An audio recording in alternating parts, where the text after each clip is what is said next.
Good evening. We are ready to get started with our May 14th, our May work session. So let's go ahead and call the meeting to order. And if Dr. Scott, can you do roll call, please? Yes, ma'am.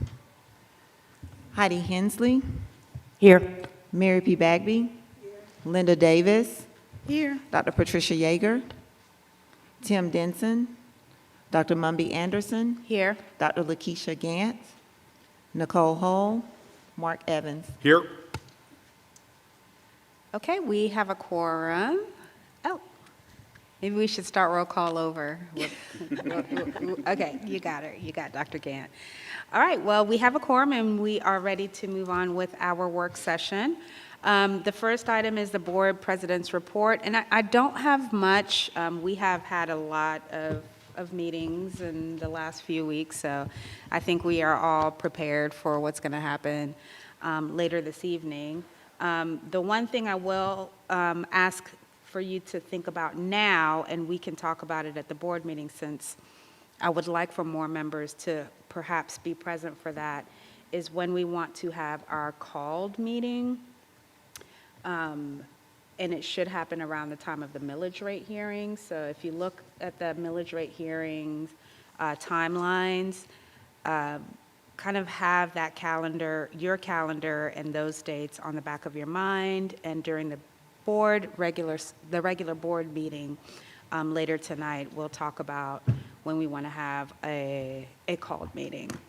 Other than that, I don't have any other items to report. Mr. Evans, do you have anything?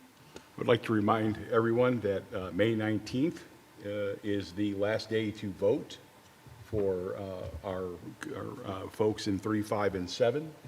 1 and 9, we're good to go, but 3, 5, and 7. And just to remind the citizenry that, it's important that you get out to vote. Thank you, ma'am. Okay. Oh, and I did have one other item. Now that Ms. Hull is here, I guess we can kind of try to hash that out now rather than at the regular board meeting. So Ms. Hull, you will be resigning effective June 1st, correct? That is correct. Okay. Oh, it was June 30th, but it can be. Give me the date July again. 1st. Yes. Okay. So your last board date is June 30th, and then, okay. So I'd like to ask Attorney Pruitt.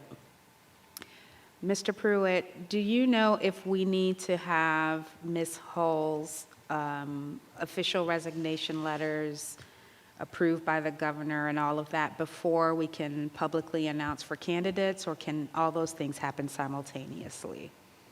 I suppose it can all happen simultaneously, but we can go ahead and do those letters. They don't have to approve them, we just have to send them. Mm-hmm. But we can do it with an effective date in the future, so there's no reason not to go ahead and get that out of the way. Is that something that you can tell me what to draft, or give me next steps so I can make sure that it does what it needs to do, it says what it needs to say? We have it unless you just want to add. Oh, something. nope, no, I don't. So do I need, okay, thank you. Okay, we'll just do it for you and get it to you for signature. Okay, so there will be a draft letter shared with Ms. Hull. That process will get started, but in the meantime, or at the same time, we can go ahead and make a public announcement for applications for the vacant seat to be filled effective July 1st, and hopefully vote for the applicants who apply in our June meeting. Do I have all of that in working order? Okay. Okay. All right. So, yep, Ms. Palmer, I think we're good to go. And we can go ahead and start posting that. And members of the board, if you have any thoughts on any community members who reside in District 9 who might be interested in applying for this District 8, who may be interested in applying for this vacant seat to be filled from July to December, definitely let those individuals know. And for community members, if you are interested in applying for the vacant seat from July 1st to December for District 8, please definitely feel free to reach out to myself or other board members if you wish to get more information or meet with individual board members to discuss further. And our schools for District 8 are Gaines Elementary, Hillsman Middle, and Cedar Shoals High School. All right. Okay, I think that that's all that I have for the board's president report. So now we will move on to item 4, and that is our policy discussion. So the first up is policy AEAB, school holidays, and this is our first read. So first we'll entertain any thoughts, concerns, questions.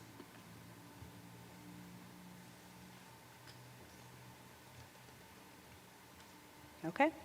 All right, seeing none, that is the first read, so we can send that out to public comment, and it will come back around for a second read, as well as any public comment that we receive. All right, next up is first read for policy ECH, and that is authorized uses of equipment and supplies. Thoughts, questions, concerns?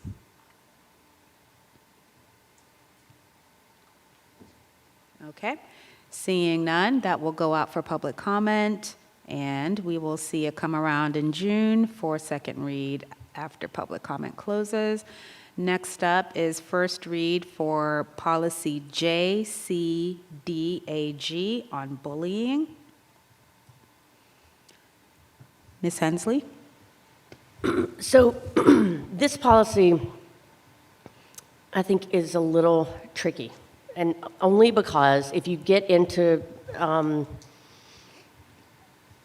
section definitions and you go down to number 4, cyberbullying means bullying that involves the use of electronic communication, including cell phones, cameras, social media, whatever. But if you go up to the top, it says cyberbullying that originates on school property. And I'm wondering, and I don't know what other districts do, if we could have some clarification on, so here's what I see happening, and I have parents who've talked to me, and I've actually dealt with this firsthand with a child.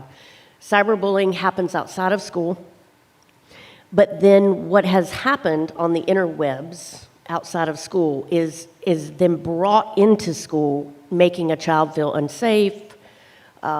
It's talked about in a way that I don't know if there's language there, or if it's something we could actually think about or talk about, because when you just say includes acts of cyberbullying that originate on school property. I mean, we're about to get rid of cell phones, whatever, in school, so hopefully that's not going to happen. But when something happens outside of school, I mean, we're dealing with this right now, where there's a threat outside of school, and then a child comes the next day, and it's being talked about, or there's repercussions of that outside experience that trickle into school. I don't know. I honestly don't know what I'm saying. I don't know if there's a definite definition, but is there some kind of language we can put in? May I? The first thing, before Ms. Hull chimes in, the first I'd like to ask is if Mr. Pruitt has any thoughts on Ms. Hensley's comments, just based on the legalities of that language, and then we can proceed with further discussion. And those definitions are straight out of the law as amended. So that was a policy choice the legislators made to use that more restrictive language. There's nothing I can do about it. If you don't like it, you'll need to call your legislators. That's what they passed. Okay. Thank you, Mr. Pruitt. Ms. Hull? I was echoing and just what Mr. Pruitt was going to say, and just, I guess, as a precautionary reminder for the board that there's jurisdiction for things that happen on the school ground, and while schools are a microcosm of what's going on in the community, there are appropriate channels to address that. And so I know we're very mindful of our part in a school-to-prison pipeline. So just as we're looking at these limiting definitions, if there's any thought in expanding them, also considering what other avenues are out there, so we aren't expanding our reach without expanding everything else that should go with that. They're separate, so I would just like to offer that. Because that is a hot issue right now among different school boards. Ms. Bagby? Thank you. I have a question for Dr. Elder about the bullying. I want to know what measures are being taken to prevent the bullying in the bathroom, because that's a major issue. Children are getting hurt in the bathrooms, and I know one county does not allow the teachers to go in, and a teacher had to go in and force the door open, but in Clark County, what measures are we going to be using to make sure that doesn't happen here? So we did identify that as an area of need, and our schools have addressed that. It does depend on the grade band, but for instance, at elementary, we have asked our principals to look at the scheduling to ensure that students who are in kindergarten and using the restroom, that we're not also having fifth graders come in from recess using those same restrooms. So schools have taken that very seriously and actually included it in their school improvement plans to address that safety issue in the restroom. So are we going to have monitors, like monitors go in and out at different times? So we expect our teachers to monitor students as they are going in and out of the restroom. They are not actually inside the restroom. They are at the door of the restroom, and there's not actually doors. It's actually open and kind of around. So they are right there, and that's the oversight that we're encouraging schools to do to limit the bullying. Thank you. Yes, ma'am. Okay. So to sort of circle back to the conversation that Ms. Hensley and Ms. Hull were having, so Mr. Pruitt stated pretty clearly that, you know, the state sort of relegates the language that we can use around the jurisdiction of where these things start. So I think that we might be bound by that, but Ms. Hull, you mentioned that there are conversations that are happening around with school boards around the state around what that looks like on paper. More through due process, in terms of what does it look like for things that are happening off of campus that don't meet a definition of being a felony or something that can be brought back onto campus. How do you define what that line is without overreaching? And there are varying opinions. Like some of the districts are, what was an example? A YouTube video that was made for a rap video that may infer that there's some different type of group association at school. It was made off campus. It wasn't used but it was brought back to school. So does the school have jurisdiction to try that through a tribunal? So just different discussions, I think, with the use of technology coming into the classrooms, with schools issuing devices. It's definitely a hot button topic. So that's where the specific language comes from. But just thinking around the intention to always do good and wanting to make sure we protect our students from things that are happening outside, but also making sure that we're not penalizing our students for things that are happening outside if they're also being penalized through the juvenile court or through other metrics as well. So I don't know if that certainly doesn't wrap up the language, your concerns about the language. But without being able to have a second read where this language can be modified, I don't know how we could, I have no answer for how to move forward with your concerns, honestly. It couldn't be modified anyway. I mean, it's straight out of CGA 20-2-751, A1, C2. Yeah. So just blocked and copied over. And just to sort of add one more point to what Ms. Hull just said. So all of this technology has been a big problem about whether it's off-campus conduct or not. Because, you know, when to punish off-campus conduct, you gotta meet two criteria. It's gotta be conduct that could be charged as a felony if committed by an adult, and that substantially disrupts the school environment. So I'm guessing that may be part of what the legislature's looking at when they're trying to define what cyberbullying means in that technology context. But anyway, yeah, sometimes the state tells us to do things. Yeah, short of, Ms. Hensley, short of talking with our legislators, which I don't know how to move forward with your concerns. I think, as Ms. Hall stated, this is very likely going to become an ongoing sort of courtroom drama situation where different statutes may be challenged based on things that are happening in the real world. Other concerns, other thoughts about the bullying policy? Okay. Now we will move, and that was first read, so this will go out for public comment and come back for second read next month. Now we are at policy FDC, and that's naming facilities. And if you'll notice, there's the policy itself, and then there's a draft of the exhibit that would accompany the policy if it were to be approved. So are there any questions, concerns, initial thoughts?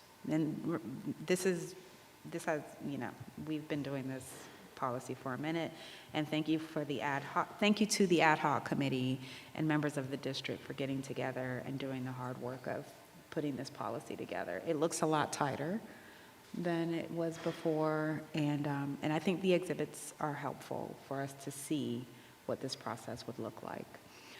So yeah, out on the floor, any thoughts, questions? Dr. Gann?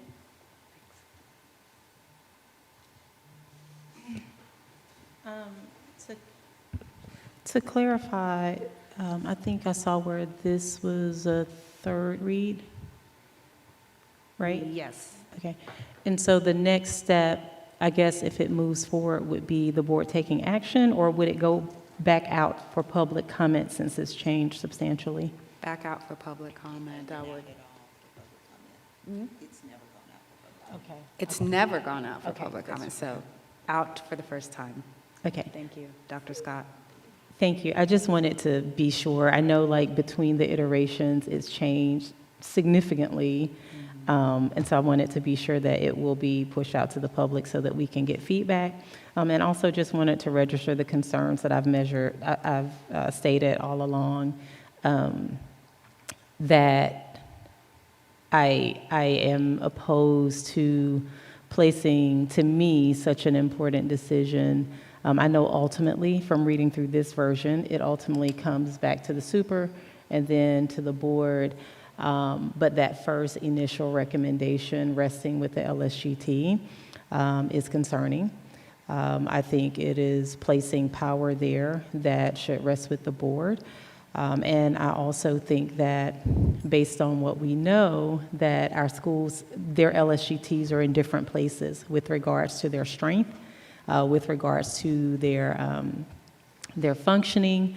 And there are some schools that have, stronger ones. And so I do have just some concerns that we would place this in the hands of LSGT governance teams. And on top of that, just the transition that happens. And sometimes the LSGT members, they don't have a lot of I don't know what the word is, like competition, or they're looking for members. And so to me, wherever this comes, I would think that I understand that the ultimate decision rests with the board, but that first recommendation means something. And to me, it should be vetted by people who, a board that is representative of the entire district, that has extensive knowledge of our district as well. Dr. Gant, could I ask for a clarifying question? So the renaming of schools or school spaces runs through the LSGTs before it comes to the board.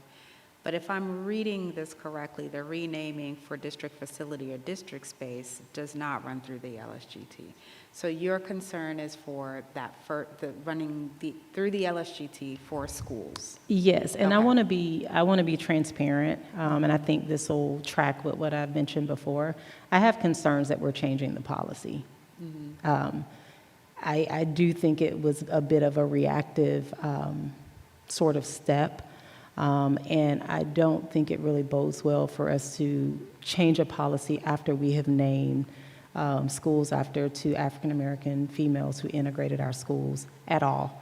There had not been a problem before when we've renamed a school before, and so I generally have a problem. And each time it's reiterated, I can probably find areas of weakness, but to me, I think the last one required signatures, or it was some type of other body, the second draft of this policy. Oh, boy. I can't remember, I know it's been refined We significantly did discuss from. signatures. I think that was brought up by Mr. Denson, but I don't think it ever It didn't make it in the policy. evolved into the Yeah. policies, yeah. And so those are my concerns with this iteration, but I think I've sort of registered in general each time we've done it that I do have some concerns. Thank you. Others? Ms. Davis? So I want to clarify my understanding of what you're saying. The initial policy or the first revision of this, when our committee met, I thought we were just addressing things on school property. I did not walk away from that meeting, but that could just be me and my misunderstanding, thinking that schools themselves fit into that. It was my understanding that things within the purview of the LSGT, that in terms of what's happening on that facility, were the things that they would have some responsibility for and over. I'm a little surprised to see the school itself here, because again, schools, it's kind of like we're elected from a district, but we serve the entire community as it comes to our school board governance.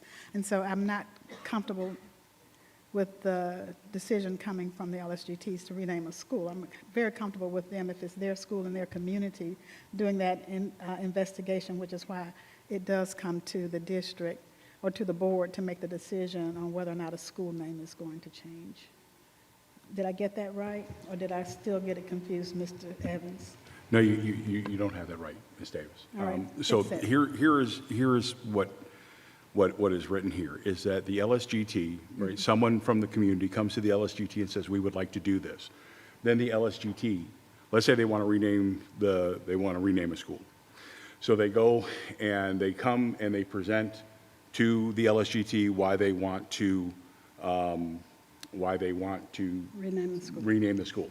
Then the LSGT asks them to do their due diligence, do the research, right, make a presentation on why this should be renamed. Then the LSGT, they vote. And if they vote no, then it dies there. If they vote yes, then it comes up to the superintendent, and the superintendent presents it to us as the board. Then we vote yay or nay on whether we want the name of that school to be changed, understanding everything that goes on with that. And when we change the name of that school lasts for 20 years. You cannot bring a name change for 20 years for that particular school because of just the amount of money and time and expense and the things we have to do with the state, right, to make sure that they get their coding correctly because they code by name, they don't code by number, which makes no sense to me whatsoever, but that's a Godot issue, not mine, all right? So the power still rests with the board. We haven't given up anything. The only thing that we've done is we've made the community that school serves, right, tell us why they want to change the name of that school. And, you know, and to me, it seems like a much more fairer and more democratic process than the one that we had before. I didn't see it as a repudiation of anything. I just heard from a lot of people that they felt that how it was presented was clunky.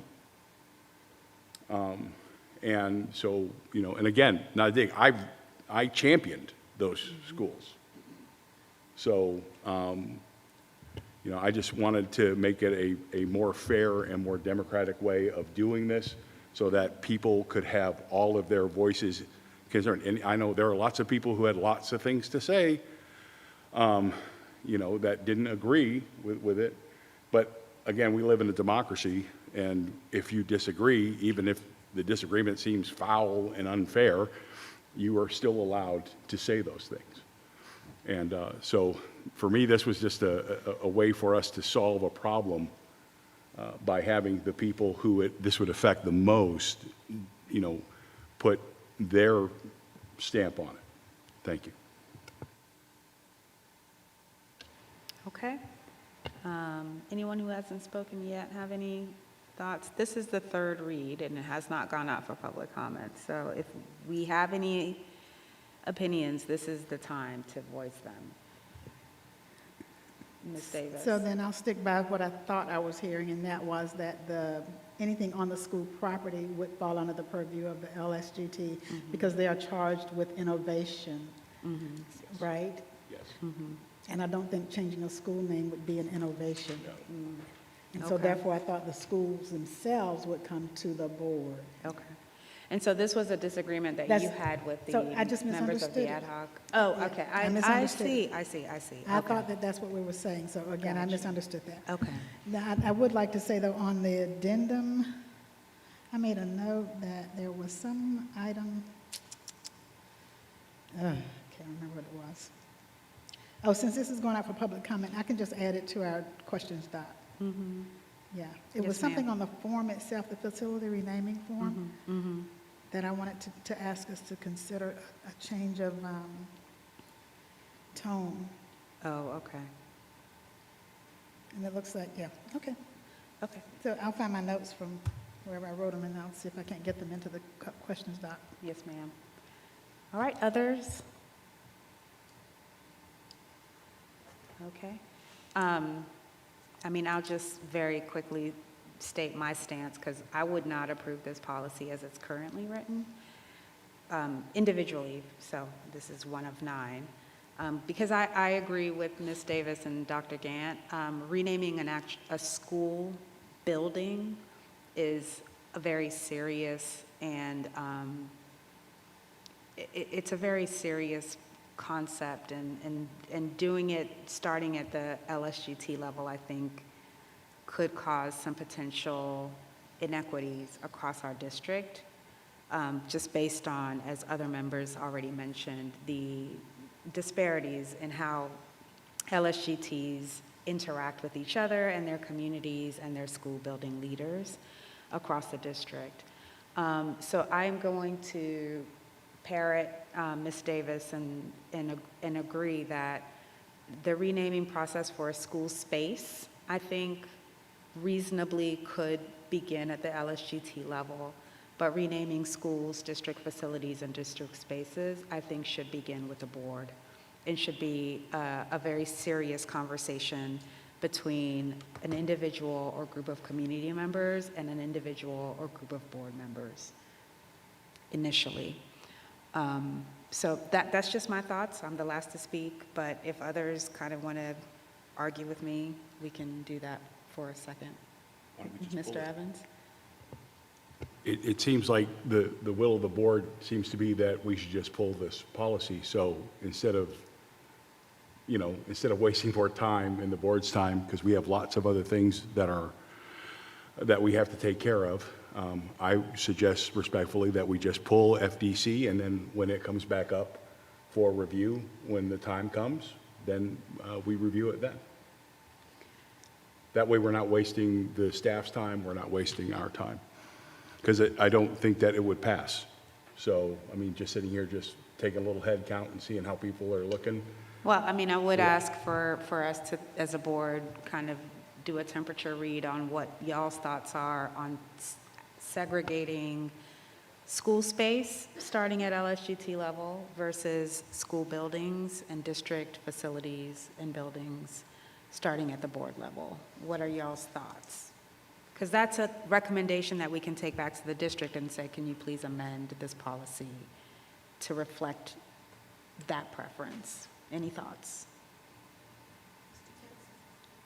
Mr. Denson? So, and I do want to clarify, this, at least here in the policy, it says that it doesn't die with the recommendation of this LSGT. It says that the recommendation to do it or not to do it will then be forwarded on to the superintendent, who will present it to the board for consideration.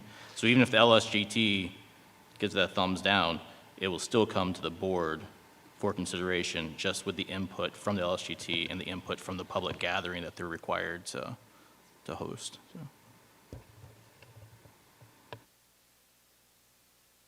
Okay, other members? Dr. Gant? I was only going to say when you were doing the temperature check that I agree that it does seem a little bit retroactive based on the naming policy, based on what we just did. So that would be, I was just contributing my point. So go ahead, Dr. Gant. I was going to say, really reiterating, but your question was as far as like school spaces, like within the school. I definitely think that is something worth the district exploring and putting out there to the community to see what they think. It's just that when it comes to like buildings, most times we are talking about like history, and it requires a thorough like researching, and our community can do that. But that's where my concerns are. I would be really interested to get a temperature check on what the community thinks about having the LSGT rename spaces within the school. I still have some of the same concerns, like when we, as Ms. Davis mentioned, I was trying to just tap back into the purpose of the LSG team and the whole charter system, and why they were created. And it really is to focus on achievement and decreasing gaps and things like that. And I can't help but feel that it's sort of putting a little bit of the board's responsibility on LSGTs during a time in history where we really don't know where we're going with, you know, like board autonomy and just a lot of things that are happening nationally. And we don't know the future. I mean, like, we have LSGTs now, and we really want to hold on to them and really maximize their use, but things just change, and I would hate for something so significant to rest within a smaller governance team.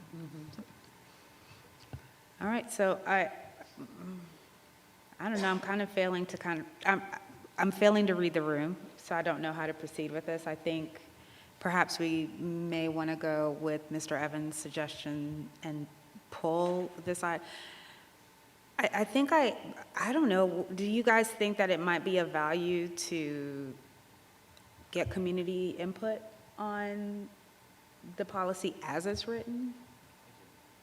Just to see? Okay. I think if, Yes, Ms. Davis, sorry. at this point of uneasiness, and again, I'm a little bit more frightened of the future than some people are. But as we look at the landscape and as we look at the charter applications, when I play this out in my mind, I can see a charter application coming through, a community vying for that charter to be actually given. And in other counties and in other places, they're giving them schools as well. And so this policy has to protect us in that instance too, because if we have to actually turn over a facility to a new charter, then do we lose control over the name of the facility? Or how does that work? And we haven't had enough conversation about that, in my opinion. Now, maybe it's happening and I'm not aware of it. But there are instances when charters are approved and school facilities actually go with that charter. And so therefore, I would have that concern about what is the role of the school district as the local governing authority in managing that facility, or does it turn everything over to them? And they revert back to that number that they're referred to in the state records. I don't know. So those are some conversations that I don't think we've had to understand the impact of this particular policy change. That made me comfortable with giving a local school governance team authority to name a building, a facility or a place or space within a school campus that they are trying to create innovation for, but not the building, the school itself, because that is a part of our educational history Okay. in the county. I don't know if that helped or hurt it, but that's as deep as my thoughts are. One thing is clear, that this policy is not likely to pass if it comes before the board for a vote. Yeah, I think the best path forward is to perhaps pull this policy, Ms. Palmer. If the ad hoc committee, I mean, you guys have been working for a year. If you want to proceed with rehashing this discussion amongst that ad hoc committee and trying to revise this policy and bring it back to the board at a future meeting, we can certainly entertain that. But I think for now, let's go ahead and pull it. And that essentially means that the status quo remains. The current policy as it's written will remain, okay? All right, let's move forward. Policy LDAJA, interrogations and investigations, and this is our fifth read. And historically, we removed some age limits on students that were protected or students that were in the district that were over the age of 17. We have also amended the wording to remove the phrasing or the word interrogation to questioning. Some other changes were made in terms of having an administrator present. Let's see, what other changes were pretty monumental that? Oh, and removing the DFACS portion, because DFACS has their own very strict sets of policies that they use for questioning and doing investigations. All right, so that's sort of the history of the fifth read of this policy. The floor is open for questions, comments on this iteration. Ms. Davis? And this is my last one I have comments on, I promise.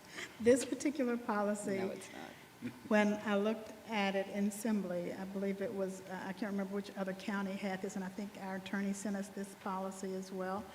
And it simply had the word local in the name of the policy, local. And we went through this last iteration and took the word interrogation out and changed it to questioning. Mm-hmm. And so the interrogation doesn't show up anywhere in the policy name anymore, in the policy itself. Mm-hmm. And then the policy called LDAJA for other counties reads local. Well, the new policy, as it's written now, does say students by local law enforcement officers on school premises, and they have included local behind any language associated with law or law enforcement. So it's in every sentence other than the title. So that makes this policy a local policy. So I'm curious as to why we took the word local out of this policy when we started revising it for You mean the Clark name? County. The name. Oh, okay, so you're saying board policy LDAJA should be called local interrogations and investigations, or local questioning and investigations? Yeah, I think, and I don't think I'm wrong on this. Am I wrong? Does it not? I think it was always called interrogations and investigations. Yeah, but it said local. It was local interrogations. No, ma'am. Nope. Am I No. wrong? Yeah, it's always Okay. been called interrogations and investigations. No, the one that we've been looking at has been called that, but I think there's another one that is the same policy that has the word local in it. In our policy manual, I think it's, I can't remember which other county, it was another county. but we would not have been talking about another county, Ms. Davis. The title, yes, I'm only talking about the title. Yeah, but how would we know what other counties call it unless you called it to attention, and you haven't in the past? Well, I guess I'm did call it at confused. the very beginning, that it was when somebody sent us a copy of the policy, it had local in it, and I did call that to our attention. But we had so many other things that we were working with, we didn't address that. Okay. So if I'm understanding, you would like to entertain the board considering changing the name to Board Policy LDAJA local interrogations and investigations. Am I understanding this right? Change the title. We cannot change the title. Oh, we've had this conversation. we had the Yes, I remember conversation. this. But I thought that somebody sent us a copy of a policy, LDAJA, with the word local in the title. Don't see it? Yes. Oh my gosh, I Can't hear you.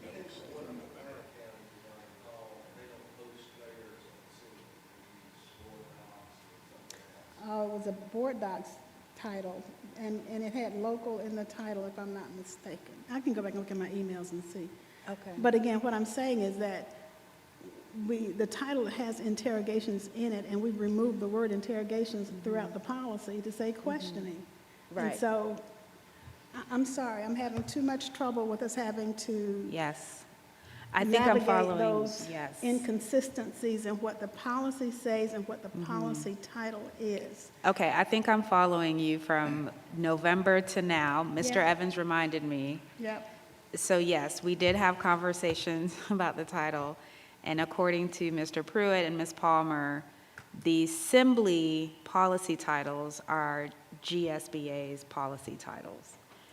And the policy title that you found was not a GSBA policy title. So to change our policy title would be against best practices. Well, I don't think it's that. I mean, I don't do the assembly stuff myself, but as I understand what I've been told over the years, assembly just doesn't, you can't go in and edit on that platform. Got you. Board Okay. docs or some others that Will not allow every you school to- district uses assembly, some use others, and those may let you edit. Understood. Okay. So from a platform perspective, Ms. Davis, unless they know coding, I don't think that they're able to go in and change the titles. They're already prescribed in Assembly. Again, I'm looking for consistency for the title and the text. I don't think it's fair to ask our public to read this as interrogations in the title and then get into the document and never find that word again. Understood, but this board mentioned over several months that they wanted the term interrogation to be removed from the policy language. I think to have that conversation again would be moot. So to move this forward after the fifth read, I'm going to recommend, and other board members can decline or speak up, I'm going to recommend that we go ahead and move this forward. The language that we asked for has been changed. We cannot change the title of the policy. It's prescribed in Assembly. So the district has done what we asked them to do. I can support the majority. Okay. All right. Would other members support that, or are there further questions or comments or concerns? Ms. Beck. Ms. Bagby? This first statement under this policy, LDAJA, it says, due to formatting complications with Assembly, this entire policy is new. The previous language has been deleted but can be found in the current policy. And this is the proposed draft. So where it says it can be found in the current policy, I don't understand that. It can be found. It's still here. It's not deleted. It's deleted, but it still can be found. And where it says that Yep. the, If you, Ms. Beck, could I respond real quick before you? So if you go into the Assembly platform, and Ms. Palmer can help you, you can look through our existing policies, not the policies that we are talking about right now for changes, but the policies that are currently approved and in our board manual. And so the current policy is in Assembly, and you can look it up if you go back into the homepage of the platform to look up our existing approved policies. And so what that language was saying was what we're looking at here is a draft of the proposed changes. But if you want to look at the old or the existing policy, you can go to the homepage. Ms. Palmer, perhaps somebody can help her find, or you can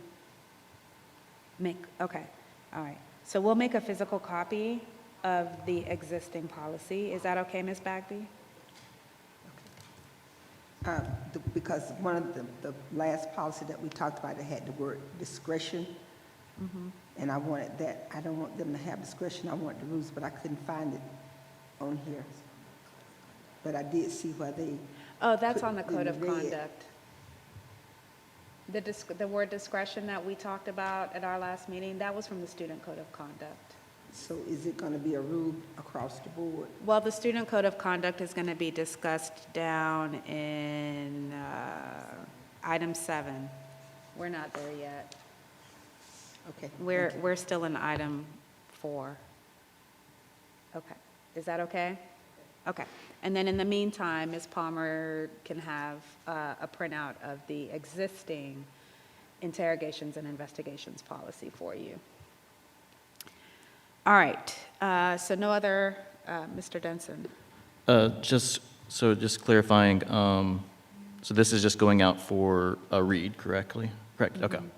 And I do just want to clarify again, I think, Mr. Pruitt, you told us last time that this policy is not a required policy for the district, correct? Correct. Okay. So, I mean, I do have concerns about this still. I want to hear what the public has to say, but if we're talking about trying to stop the school-to-prison pipeline, this right here allows subpoenas to be filed to students who show up to school. Like, I definitely have some strong concerns about this, but I want to hear what the public has to say. Ms. Hull? I think, and I'm privy to know a little bit more about the subject, but some of that I think will be maybe sussed out or clarified in conversations with Mr. Pruitt.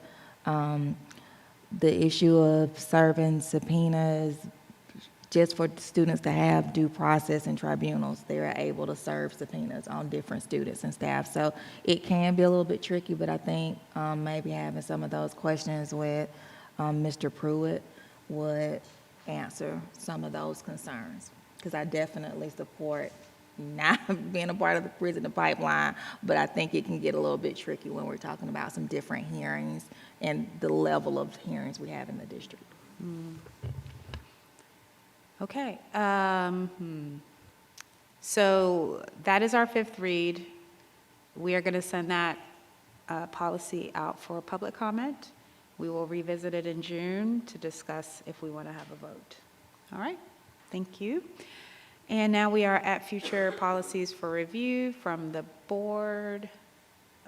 Any thoughts? Okay, all right. Now we will move to item 5, and this is policies for action. So the first up is policy KHA, awards and scholarships.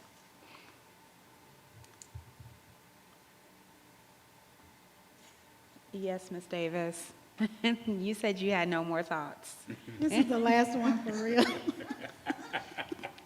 This one literally said athletics, and it's not in the title. So I'm just curious, is it only for athletics? All right, Dr. Scott, would you like to respond to that? As it reads, this is stating that this has to do with athletic awards only. Okay. Could we put that in the title, or we can't, because it's assembly, right? Okay, I heard you. It's good. See, all you had to do was shake your head. Okay, other thoughts? Okay. All right, so that is ready to go on to our board, our consent agenda. All right. Policy CEG, Superintendent Professional Development Opportunities. Consent. All right. Policy GBU, Professional Personnel Ethics. Okay. So the rescind is on consent, right? The rescind is on, I'm frozen. I don't know. I can't tell what. Oh, professional personnel, recommend adopt changes, and then the CB is the one that's, okay, never mind, I'm good. Which one are we on? Okay, I'm good. Okay. Okay, sorry, my assembly's frozen. Okay, I think I see policy CB, administrative personnel personnel ethics. And this is what you were saying, Ms. Davis, so this one Yes. is to rescind. Yes, consent is fine with me. Okay, all right, consent. Policy IBB on charter schools. Okay, consent agenda. And policy KIA, political campaign materials distribution. All right. Dr. Gant. I think I had a question about CEG, but it wasn't going to hold us up, but I'm not able to access it for some reason, so I think it's something just going on with my internet, but I'll figure it out and just ask Dr. Scott or someone between. It states, "The board will encourage the superintendent to attend educational conferences, seminars, workshops, and other professional meetings, visit other school systems, and use other means to keep abreast of modern educational thought and practices." That's all. Yeah. That's it. Okay. But we have a board meeting, so if you want to pull it from consent. No. I keep it on consent. I have a follow-up question, but maybe it's not the timing. Let me just flesh through it, and I'll follow up with you about it. Oh, with Dr. Scott, with me. Yeah, either of Oh, you. okay, Yeah. Okay, all right, sounds good. We were at policy KIA, political campaign materials distributions. I think we agreed to go ahead and put that on consent, right? Yes. Oh, okay. All right, perfect. Now we are at the consent agenda items. I will go down the list. If you do not consent, please speak loud and clear. Otherwise, Mr. Evans will give Ms. Palmer the thumbs up. Item A, approve April 2nd, 2026 work session and board meeting minutes.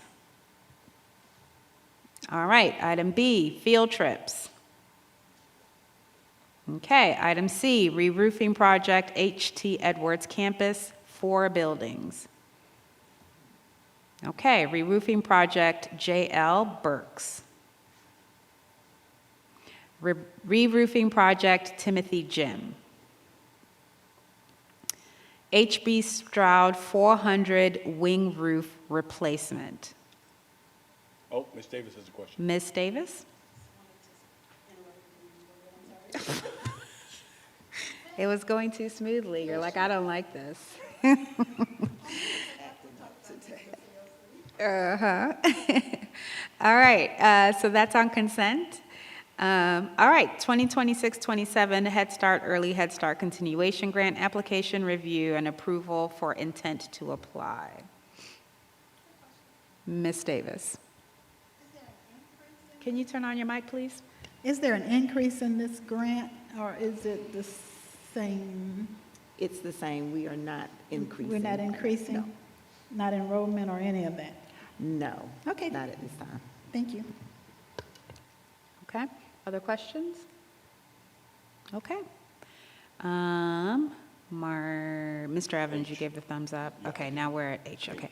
Classroom audio enhancement at Gaines. Okay. School year 27, school nutrition contract renewals. Uh-oh. Ms. Davis. So did we only have one vendor, or did we have multiple vendors? We did have multiple this time? I missed that. Okay, I didn't have a chance to get that far, so I apologize for that. Okay. Thank you. Okay. Yeah, there's U.S. Foods, Pet Dairy, Holland Produce. So it's, okay, that's fine. Okay, if you have questions, I suppose you can follow up. And then, okay, thank you, Mr. Evans. And then the RFP for banking services. Dr. Gant. Dr. Gant? I just had a quick question. I know this had come up before. How often, because I think there were a list of different banks, how often do we renew our contract, or do we do the RFP? Can you? I believe it's every 5 years. Is that correct, Mr. Griner? I think policy says 3. I think we made an exception. We went 5, but the policy actually says 3.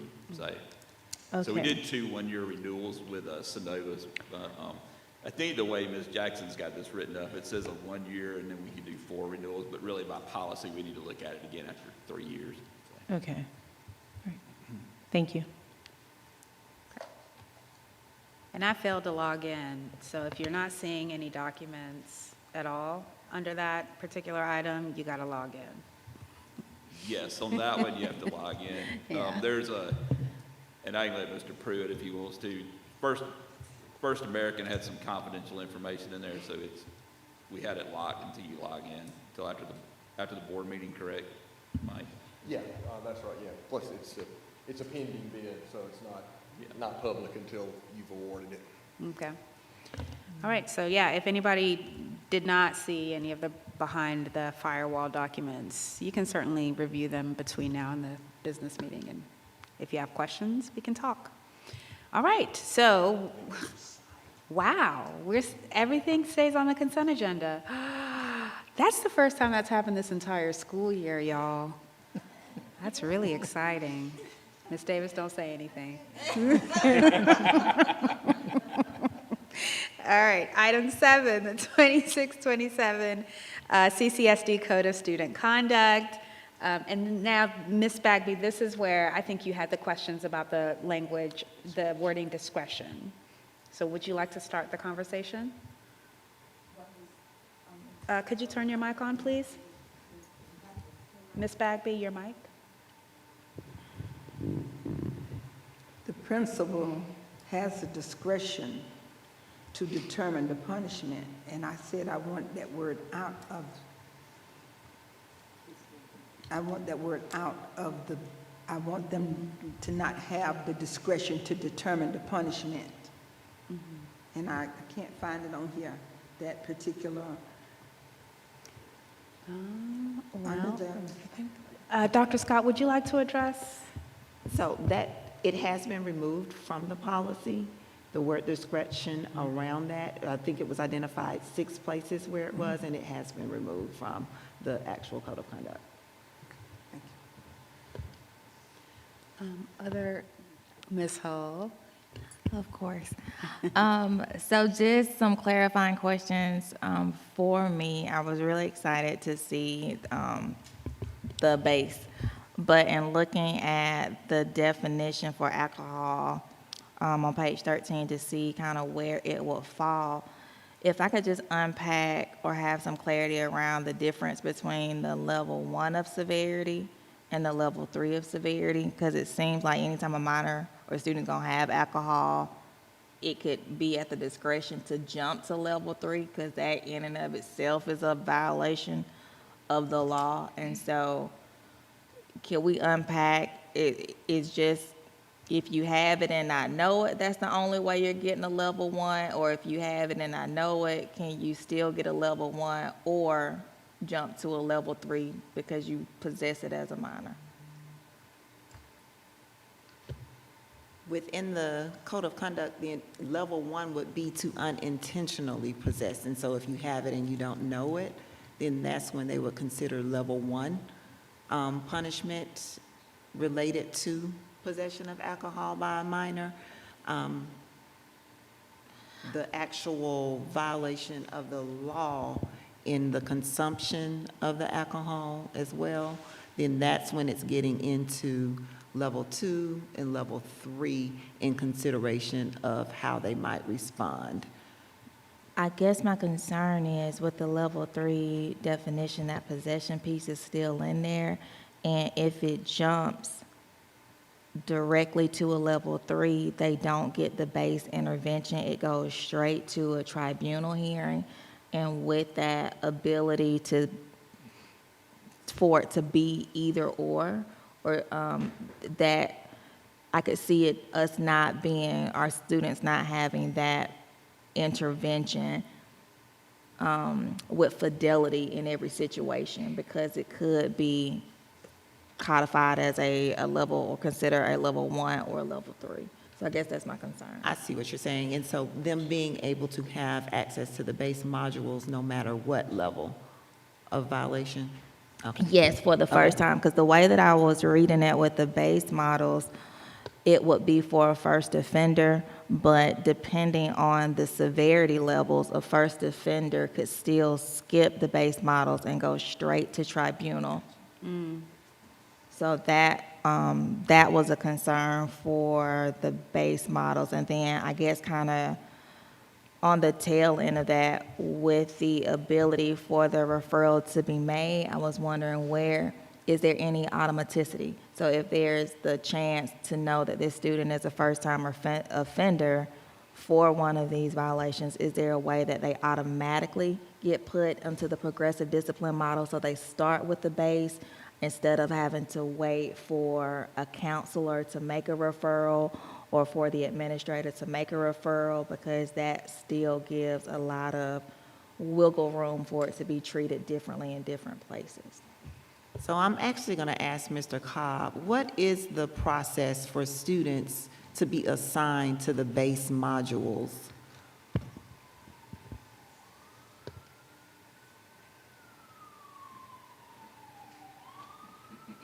Good evening. Base is actually, when we have the final edit, base will be moved to the earlier part of the intervention. But base is available at any given time. So even if kids have post-consequence, base is always available. It's not a one-time thing. And the administrator and or the counselor works together. So the first time there's an offense, base will replace our RAP program, which makes that first offense the base eligible module we use in conjunction with other supports as well. It's not just base all the time.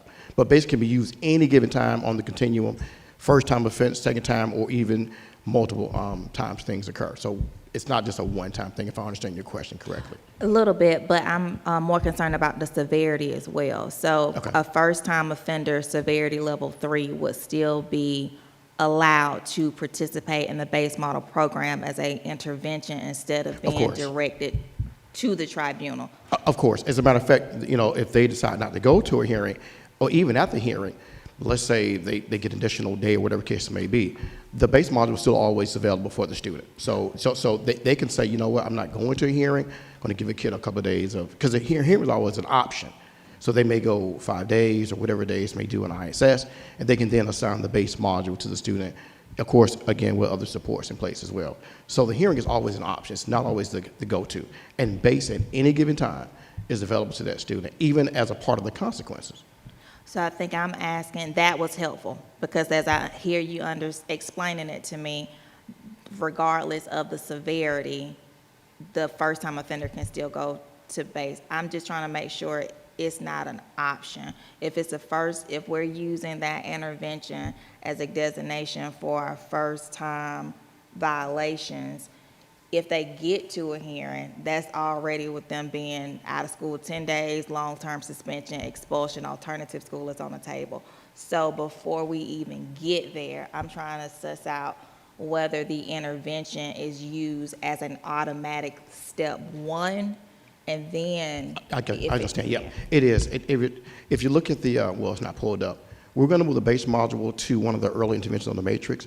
When we edit the final, once it's approved, we're going to move that up. So it will be, for the first offense, I think of alcohol, vapes, whatever these things we're seeing out pervasive, we will then move the base module to the intervention for that first offense, regardless of what happens, and really even the second offense, because we still want to reteach the behavior. Clearly, if they're still reoffending with vapes or whatever the case may be, substance abuse, we still keep the base module as that reteaching tool, along, again, with other supports in place for the student. Speak to the severity, and I'll turn my mic off. You're speaking to the one-time, two-time recidivism. Speak to the level of severity. First time, level 3. First time is base. First time base, whatever. Whatever the level, whatever the severity. Correct. First time offense always, well, we're going to recommend, once we reconfigure the base module, it's approved, that the student gets the base module as that reteaching tool. Again, consequences, but we still want to reteach as well. So yes, the base module will be that recommended, not recommended, it'll be the required intervention for that offense. Thank you. Yes, sir. Yeah, Mr. I have a question. So my colleague is asking about, 1 or 2 or 3 offense, right? First offense. Mm-hmm. That is not in the policy anywhere. There's nothing about first of all. So now that we no longer have discretion, this kid gets the max first time. Right? Because if I'm the principal at Clark Central, right, and if I'm looking at this policy the way that it's written now, I no longer have the discretion to say, well, this is the first time that Mr. Evans did this. Right? So now, whether I want to, and this could be our valedictorian, right, who's about to go to Harvard. Correct. But he's about to get 10 days out because he decided that he wanted to chug a beer in front of the football team because it would be cool to do. That doesn't matter. But, wait, Valedictorian or not. Hold on. It does matter. It does matter because we no longer have, we don't have that wiggle room anymore. Okay? So the policy has become much more draconian in that, you know, we don't, the principal doesn't, we've taken that away from them. They don't have that power to say, hey, okay, this is just a kid being dumb, first offense, whatever. Right? There is no first, second, or third offense anymore. It's all one and done. Am I misreading that? Because that's... No, and you're not. Let me, first of all, again, ever since the last board meeting, I'll use the word discretion anymore. That word is gone from my vocabulary, so no more discretion in my vocabulary, Ms. Bagby. But typically on page 6, and almost every code of conduct in the state of Georgia gives the principal the authority to make a decision on a consequence for a student based on a multitude of issues. It could be the first offense, could be the kid's influence. So in actuality, I'm glad you brought this up. It's actually not a bad thing. It's just a thing that a principal has. For example, if Mark and you know, Jennifer Scott have the same consequence, but it's your first offense, Dr. Scott has 18 offenses, you know, the principal does have the authority to say, you know what, although you committed this, you were influenced by this student. And I've seen, and I want to be fair to my colleagues and give them credit, I've seen them actually call me and dispute against me. Say, Mr. Cobb, Mr. Evans, or Nicole Holmes committed this offense, but I don't want them to go to a hearing. That's their right. I'm not going to fight them on that. They have the right to go lower than the matrix. Now, I may disagree professionally, but because they have that, not discretion, authority to make that decision, then fine. And I've seen more and more of our principals call me, although I see the referral, and I may say, hey, what's going on here? They have the autonomy to say, I'm not going to a greater extent on the consequential matrix. I'm going to give less than the matrix. And again, if we take that away from them, then we go back to, I believe what I heard you say. If it's a first time or an 8th time, you get the same thing the same time. The principal cannot say, well, let's look at the students' discipline chronology. Let's look at the kids. Are they apologetic? Are they contrite? So that word I know has a lot of, in this room, it strikes a chord. But if you take that from the principals, then I guess what you say becomes true then. A level 3 is level 3 no matter what happens, as opposed to them having that old word, new word now, authority, to make that decision based on what they investigate and come up with. Did I understand your question correctly? Yes, sir. Thank you. I appreciate that. Thank you for the clarification. Dr. Gant? Dr. Cobb, so they still Not have... doctor yet. It take about I'm sorry, Mr. Cobb. Mr. So they still have authority with, like, I'm looking on if we took alcohol for, Right. and where you have the severity level 3, and it automatically goes to the out-of-school suspension.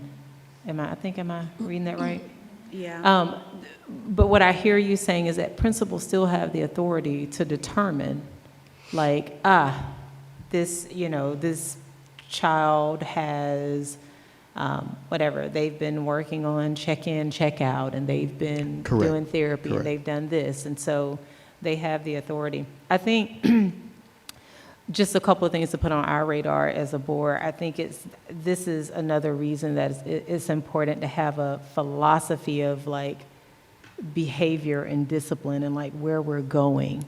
What are our goals? How do we, what is the general framework? And what are our specific goals as it relates to, like, discipline infractions and things like that?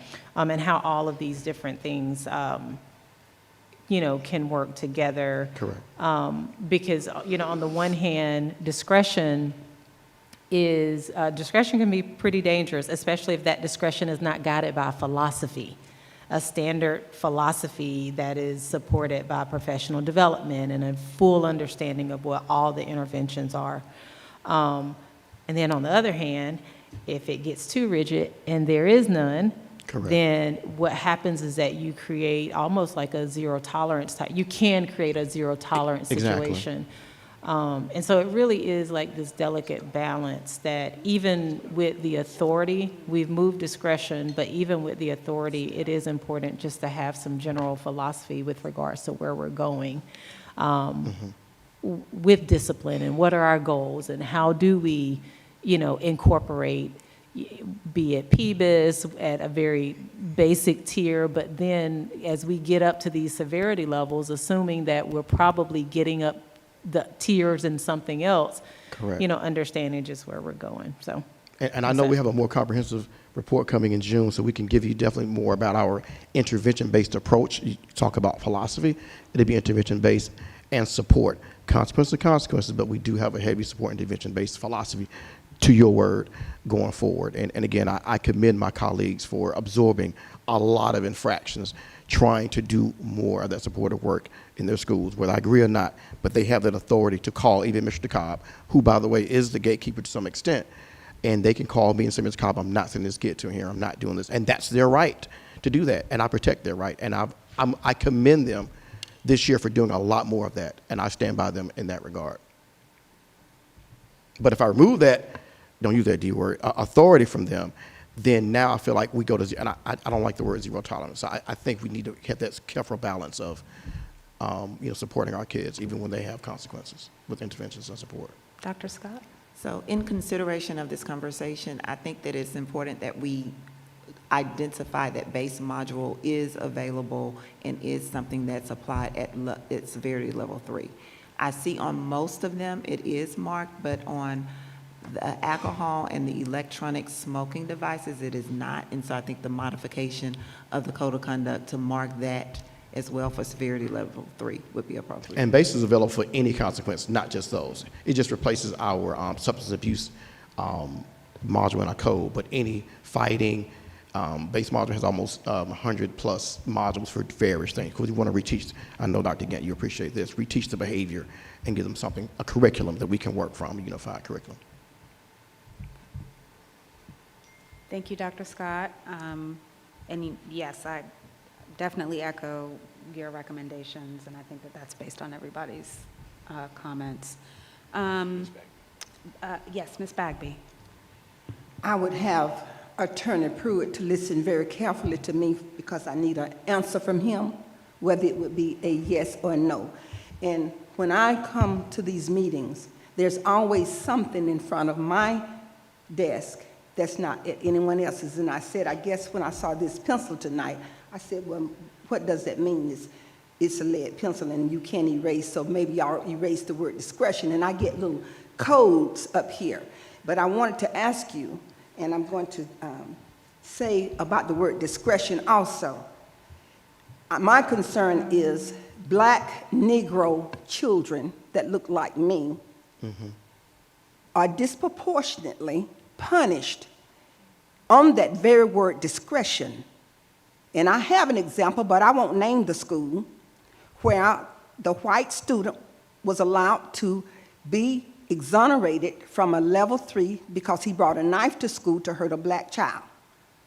But the teachers, because the principal had the discretion, the teachers are upset, but they can't do anything because the word discretion. My concern about that word discretion is stop punishing Black Negro children disproportionately. And then you can, when everybody have to obey the rule, then it'll cut out some of these mass shootings that these Caucasian white children are committing because they get exonerated all the way through school and all the way through their life. Now, that's said and documented, my question to Attorney Pruitt, is it yes or no? Microaggression, when someone is always in your space, when someone has accused you of trying to hurt them, they have a police officer walk them out, yet they're always in your space. They're always in your face. They're always walking over you. If you got to go through a door, and I think that's called an aggression, when you have to go through a doorway, but somebody's always there, and you've got to say, excuse me, but they constantly, is that microaggression, yes or no? When people are bothering you intentionally, putting little codes up on your desk, putting microphones under your desk, asking you questions for you to speak into a hot mic, is that microaggression, yes or no? That's not a legal term. You might want to ask Dr. Gant. She's a psychology professor. No, you are the attorney And it's for not a legal fight. term. You are the attorney in case something Okay. happens. All right, we are going to simmer the temperature. Because I'm tired of Mrs. being Bagby. having microaggression. Mrs. Bagby, Mrs. Pointed at me Bagby. up here. Every time I come to these meetings, there's Mrs. something always Bagby. up here giving me little subtle codes. Mrs. And it needs Bagby. to stop. If you think that I Miss have tried to Bagby. follow you, no, I'm going to get this out. I've been harassed up Can you here. cut her mic, please? I've been harassed up here. So, Board right. President Anderson, I don't know how to answer that question. I'm not sure how to answer. The question on, Over a year, and microaggression against Mary P. Bagley has to cease from the staff up here, because the public does not know the enduring harassment that I have to face behind those closed doors and up here, and it has to stop. we're going to go ahead and call for a recess. We will circle back in about 10 minutes. All right, we'll come back at 6:35.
6:35, we are back in session.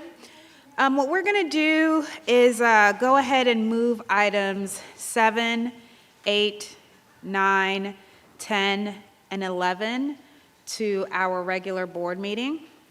And we are going to go ahead and adjourn our work session and go into executive session until 7 p.m. So we'll see you back here at 7 o'clock for our regular board meeting. I'd like to make a motion that we go into executive session. All right, and so we are now gonna, wait, She's ready to, yeah, we're good.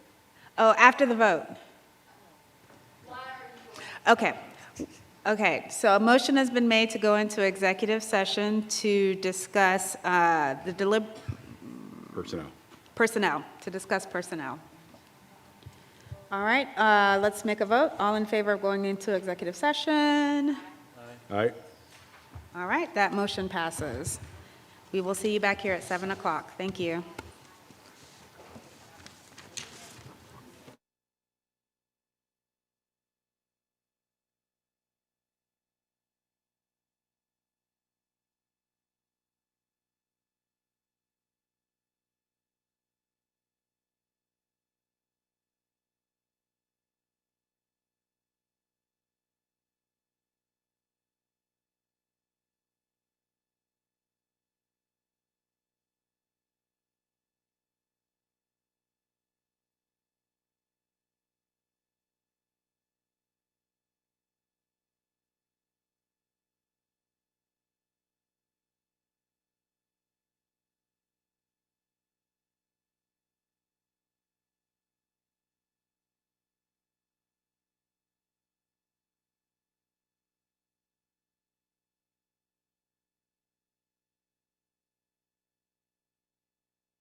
To order. So this is our May 2026 regular board session.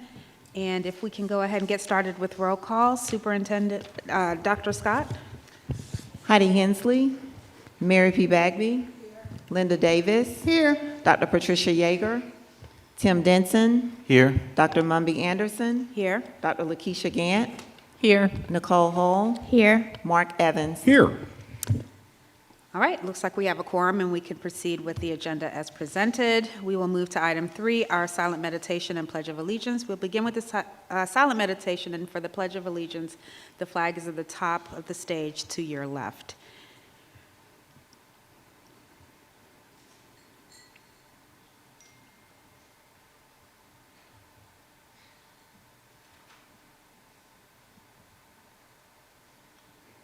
And let's stand for our pledge of allegiance. I pledge allegiance to the flag of the United States of America and to the republic for which it stands, one nation, under God, indivisible, with liberty and justice for all.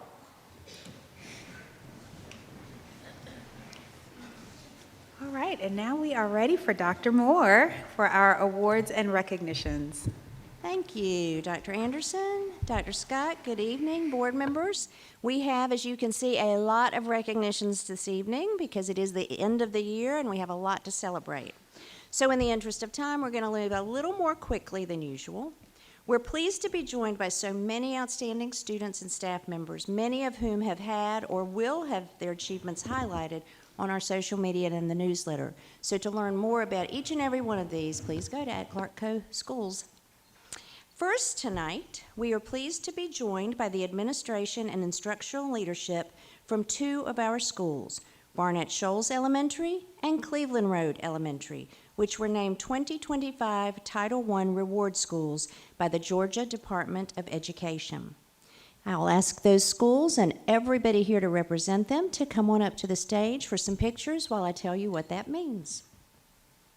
Reward schools are among the greatest improving 5% when comparing content mastery scores in English language arts and math for all students, which addresses whether students are achieving at the pace necessary to be prepared for the next grade level based on student performance for the Georgia milestones. Barnett Shoals has seen double-digit increases in ELA, English language arts, plus 10 points, and math, plus 12, in content mastery scores since 2023, while Cleveland Road also had a 10-point increase in math content mastery and showed improvement in ELA content mastery during that same time frame. Congratulations to you, your staff, your students, and your families. Thank you for that work. You may be seated.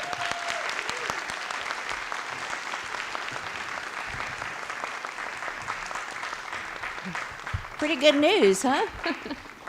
Next, we have 2 members from the Barrow Math Buddies 3rd grade team to acknowledge, one of whom you're probably familiar with. I'll ask those 2 members of the team to come forward while I tell you more about them.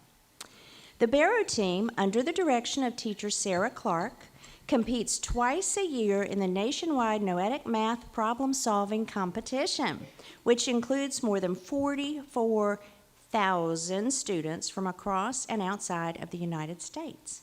Robbie Davis, you may recognize and have heard coming up with his medals clinking, you met earlier this year, was once again the top 3rd grade winner for the entire state and was only one of 39 students nationally and internationally to score a perfect 100.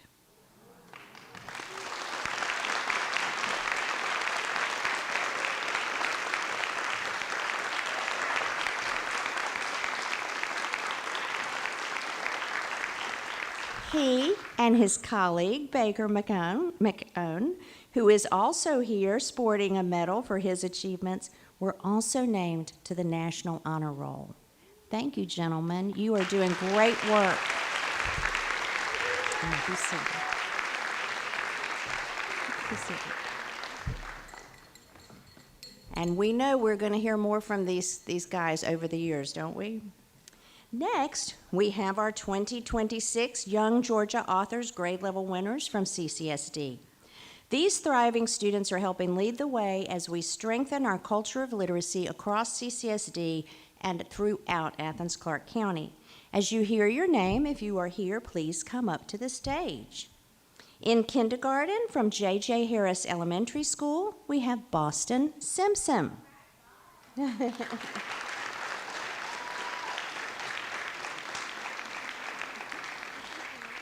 In first grade, we have Jericho Smothers from Gaines Elementary.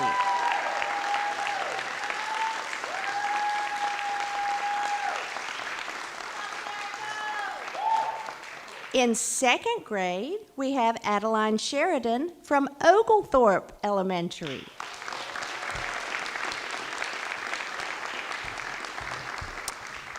In third grade, he may seem familiar because he was just on stage, Baker McCown from Barrow Elementary. Fourth grade, Noel Garcia Gatica from J.J. Harris Elementary.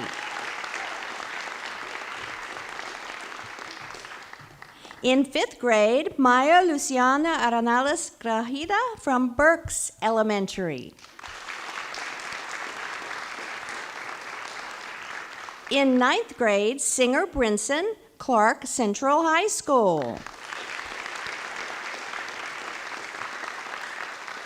From 10th grade, we have Luciana Russo from Cedar Shoals High School. In 11th grade, Eudora Dawson from Clark Central High School. And in 12th grade, Ella Conway from Cedar Shoals High School.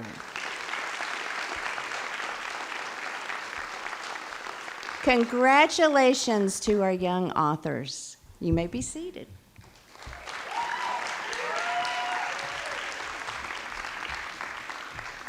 Our next three recognitions are students from Clark Middle School who received awards and recognitions in the 2026 Georgia Science and Engineering Fair.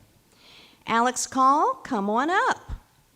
Alex received second honors and won the Inspiring Excellence Award for her project, Lighting Up Photosynthesis, and also received a nomination for the nationwide Thermo Fisher Scientific Junior Innovators Challenge, the nation's premier science fair competition for middle school students. She and other nominees will receive an all-expense-paid trip to Washington, D.C. in October to compete. Henry Wojcinski, I hope I got that close, also received second honors and was the junior division winner of the UGA Mathematics Department Award and overall category winner among middle school competitors for his project, How to Win, Calculating Predictors of Winning Percentages in the NBA. Can we talk after this?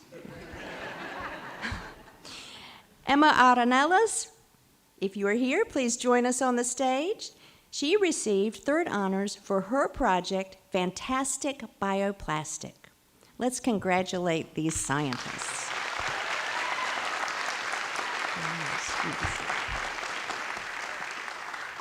As we stay in the science and STEM theme, we're joined tonight by members of the Clark Middle School Science, Energy, and Adventure team at Clark Middle School, which has once again been awarded National Junior Level School of the Year and Georgia Junior School of the Year honors from the National Energy Education Development Project for their efforts in energy conservation and community education. I'll ask the seat members, team members, and their sponsors to please join us on stage for a photo. And you have seen these students many times before. They are very active and accomplished. This is the 6th consecutive year the group has won state and/or national honors. Their 2025-26 capstone project, Sustainability and Service, will be honored with the Exemplary Community Education Project Award in Washington, D.C. in May. Congratulations to these students and their teachers, Audrey Hughes and Danny Mingo. Thank you. And Miss Hughes, you just stay on up there. Speaking of Miss Hughes, we are also recognizing her tonight. I know, give us your power pose. There you go. For receiving the 2026 STEM Scholar Award from Georgia Youth Science and Technology Centers for her outstanding efforts to engage and improve student learning in STEM disciplines. As part of this recognition, Ms. Hughes and CMS received $500 for STEM education classroom materials and to support a project intended to enhance students' study of organs systems. Thank you, Ms. Hughes, for all you do with our students.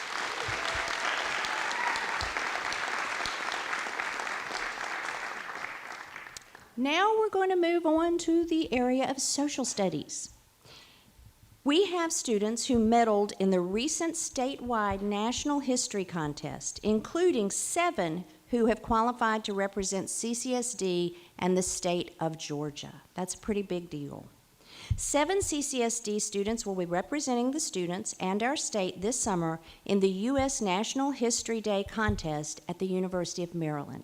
If these students are here, I'll ask them to come up as they hear their name. We have gold medal winners from Hillsman Middle School, Caitlin Davis, Nora Cooper, Aurelia DeWald, and Gabby Farnham.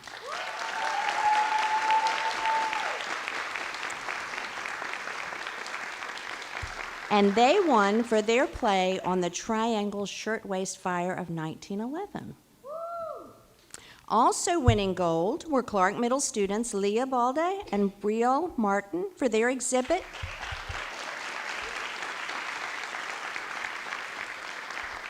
covering the history of public school integration in Clark County.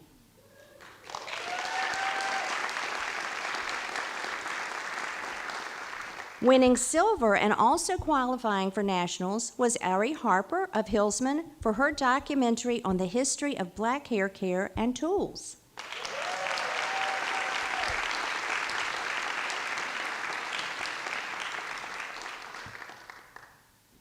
We also invited our bronze medalists who will serve as alternates for the national competition. From Hillsman, John Ashley Reese, for his project on the prevalence of steroids in sports in the 1990s.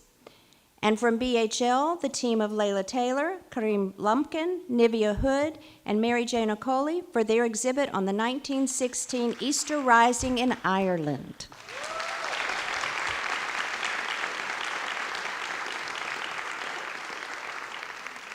And finally, we have Hillsman teacher Dr. Katie Johnson, who was named State Middle School National History Day Teacher of the Year.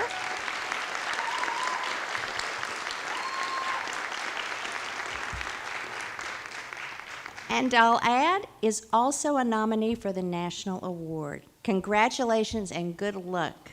You deserve that recognition.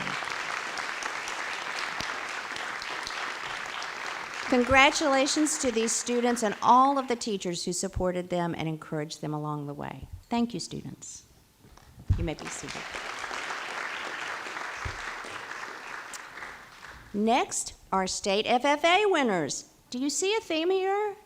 We have a lot of great students, don't we? Several middle and high school students recently placed in the Agri-Science Fair or received awards and recognitions during the recent Georgia FFA State Convention. Just some of these high school level students included, if you hear your name, please join us on stage, Angel Jones and Savannah Rawls of Cedar Shoals, who finished first in the State Agri-Science Fair in their Animal Systems Division and will advance to the national competition this fall.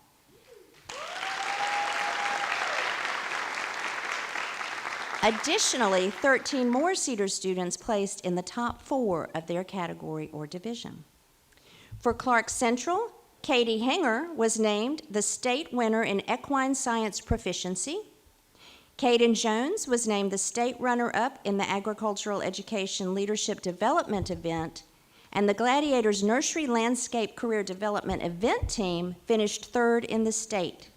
Senior Quinn Pendley also retired as state FFA officer, a position in which he represented more than 80,000 students enrolled in agriculture education and FFA across Georgia. Congratulations, Quinn, and thank you for representing CCSD so nicely. At the middle school level, we're joined by Bernie Harris Lyons Middle School students, Josie Schumann and Sarah Cabrera Cuevera. Josie finished 4th in her Environmental and National Resources Division, and Sarah was 12th in the State FFA Spanish Creed Speaking Contest.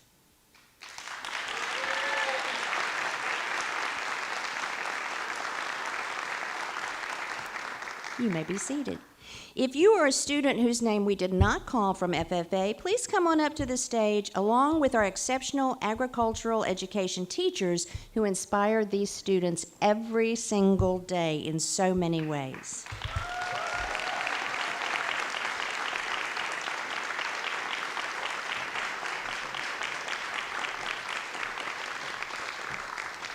You want to get them all back up here? No, just these.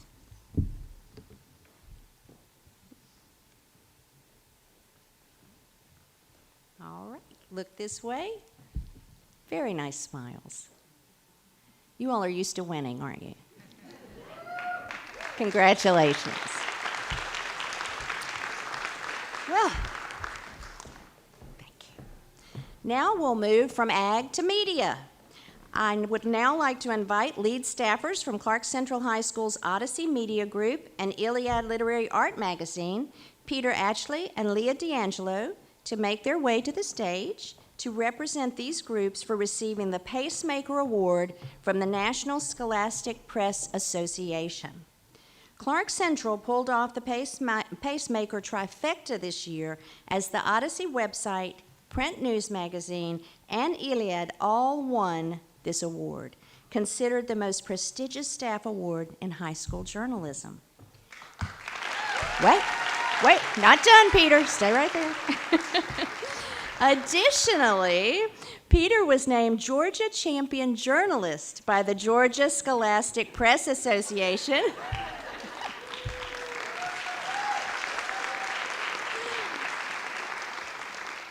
And Leah Taylor was named Georgia Junior Champion Journalist.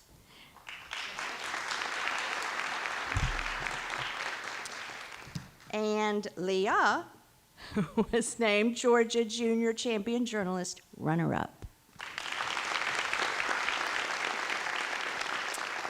Thank you very much, and congratulations.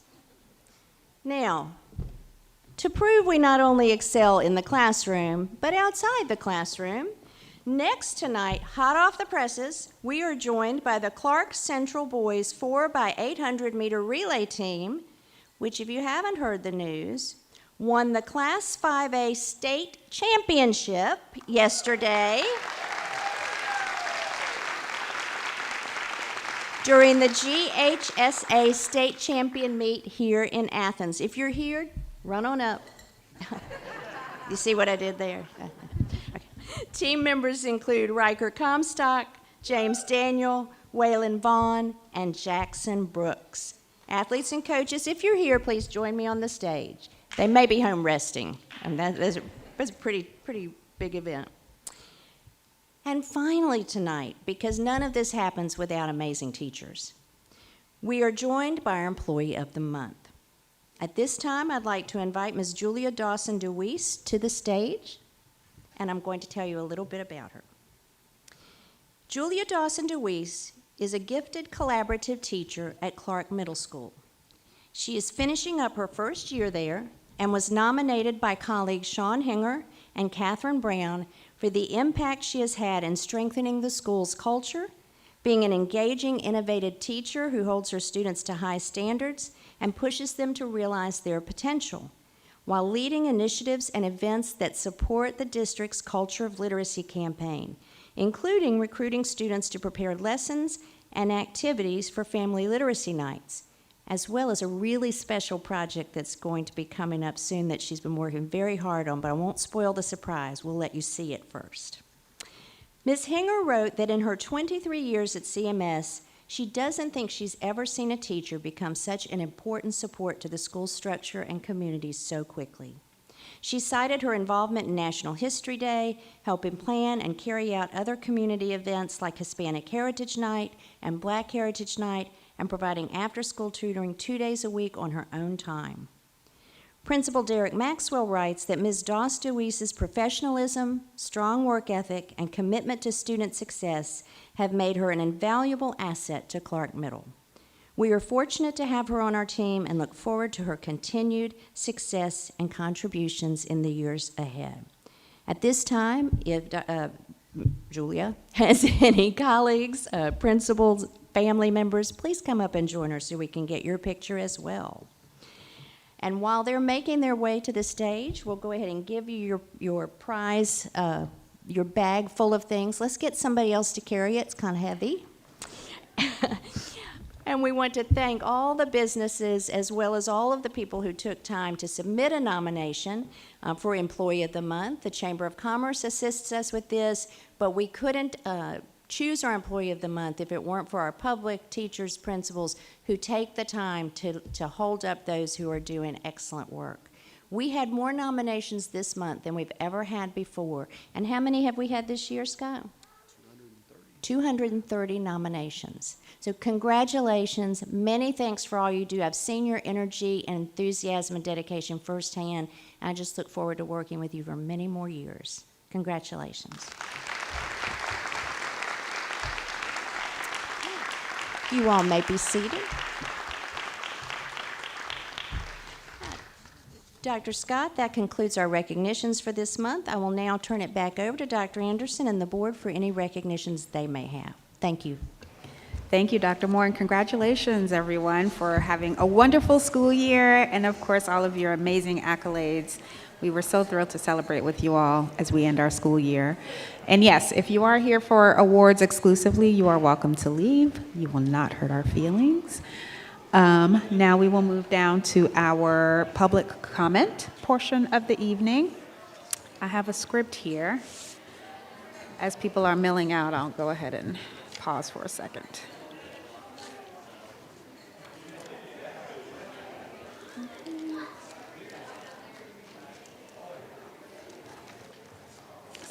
we go.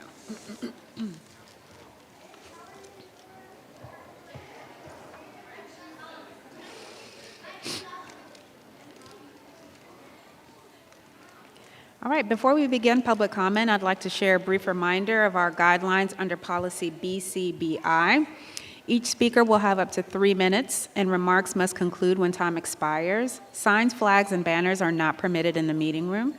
Public comment is limited to Clark County residents, representatives of the county, businesses or organizations, parents or guardians of CCSD students, and district employees. Speakers may provide printed or supporting materials. Please give those to the superintendent or designee for distribution. Please remember that issues involving individual employees or students, as well as pending litigation, cannot be discussed during public comment. To protect student privacy, we ask that speakers refrain from identifying specific students by name. Disorderly or disruptive behavior, including yelling, excessive noise, profane language, or similar demonstrations, will not be permitted as it disrupts the meeting and the ability of others to participate. Per policy, the board will not respond to comments during public participation. The district may follow up within 10 working days if appropriate. Finally, no individual or group will face retaliation for speaking during public comment. Thank you so much for helping us maintain a respectful and orderly environment. And we have 2 individuals signed up for public comment. We will begin with Mimi Elliott Gower.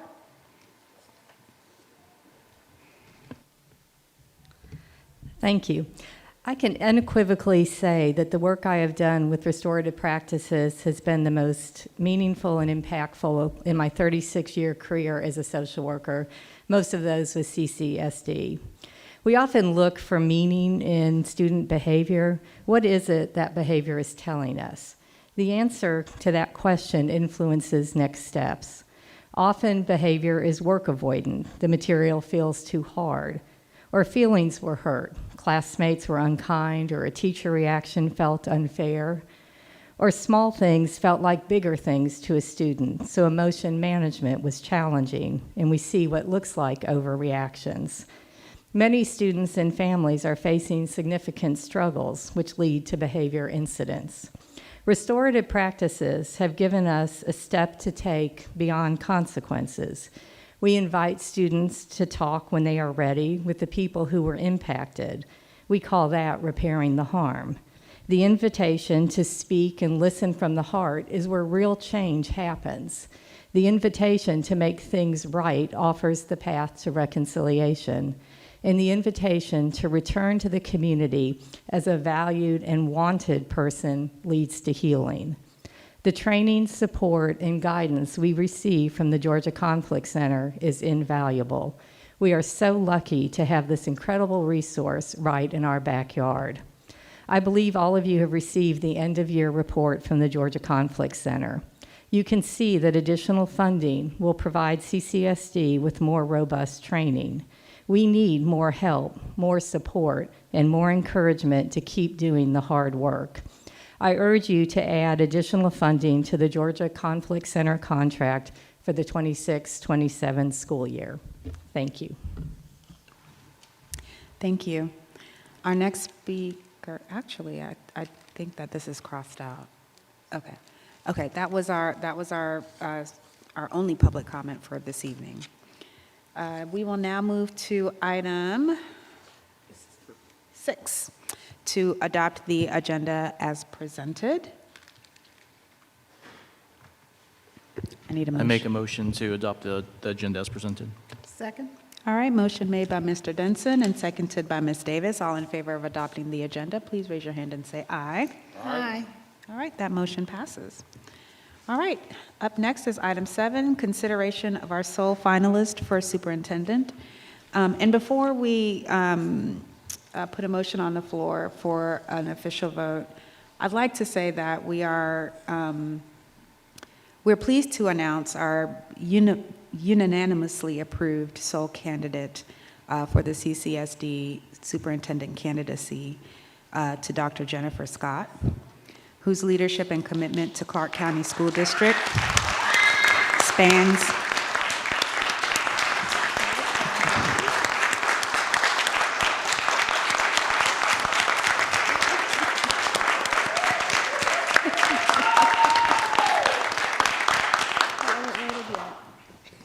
We haven't voted yet. I think we're celebrating a little preemptively. Her leadership and commitment to Clark County School District spans nearly 3 decades. Over the course of her career, Dr. Scott has served at every level of the district, from classroom teacher to principal, to district executive, to deputy superintendent, and her current position as interim superintendent. This progression gives her a rare, comprehensive understanding of how to drive improvement across an entire school district. In her current role, she's provided steady leadership during a time of transition, maintaining academic momentum, strengthening alignment around high expectations, and advancing a transparent, equity-focused budgeting process. She's also expanded community partnerships to better support students beyond the classroom. As deputy superintendent, she led some of the district's most notable academic gains, including significant increases in CCRPI scores, improved early literacy outcomes, stronger math performance, and higher graduation rates, all grounded in a clear instructional vision and strong accountability systems.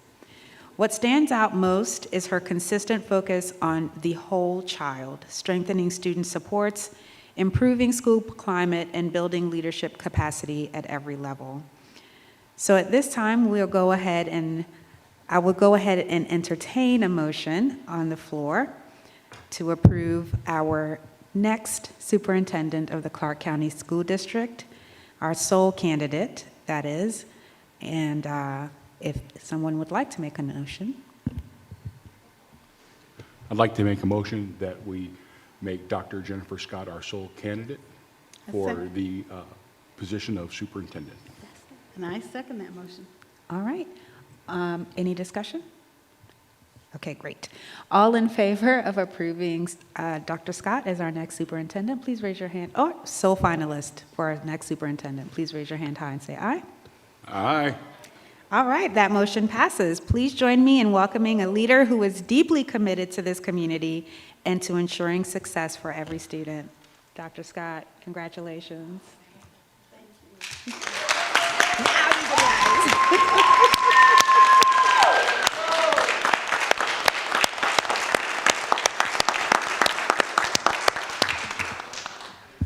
Would you like to say anything? I can't right now. Okay. Completely understood. So just to remind the public, we do have a 14-day period where we will release the packet, her application packet to the public.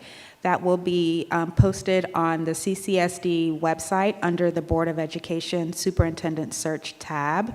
So if anybody would like, anybody in the media, anybody in the public would like to view her redacted material, please feel free to visit our website starting 8 a.m. tomorrow morning. And after a 14-day plus period, we will convene back here and vote for Dr. Scott as the official superintendent moving forward. So we do have a little bit of a waiting period, but very, very excited to announce our sole candidate. All right.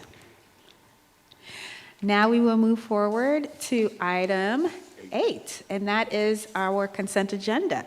And as a reminder to the public, the consent agenda is discussed during work sessions, so all of these items will be voted on in bulk. So I need a motion on the floor to approve items A through P on the consent agenda. I so move. Second? All right, motion made by Ms. Davis and seconded by Mr. Evans. All in favor of approving the consent agenda as presented, please raise your hand and say aye. Aye. Okay, that motion passes. Next, we have our action items. So we will begin with our March 2026 financial report. Mr. Greiner.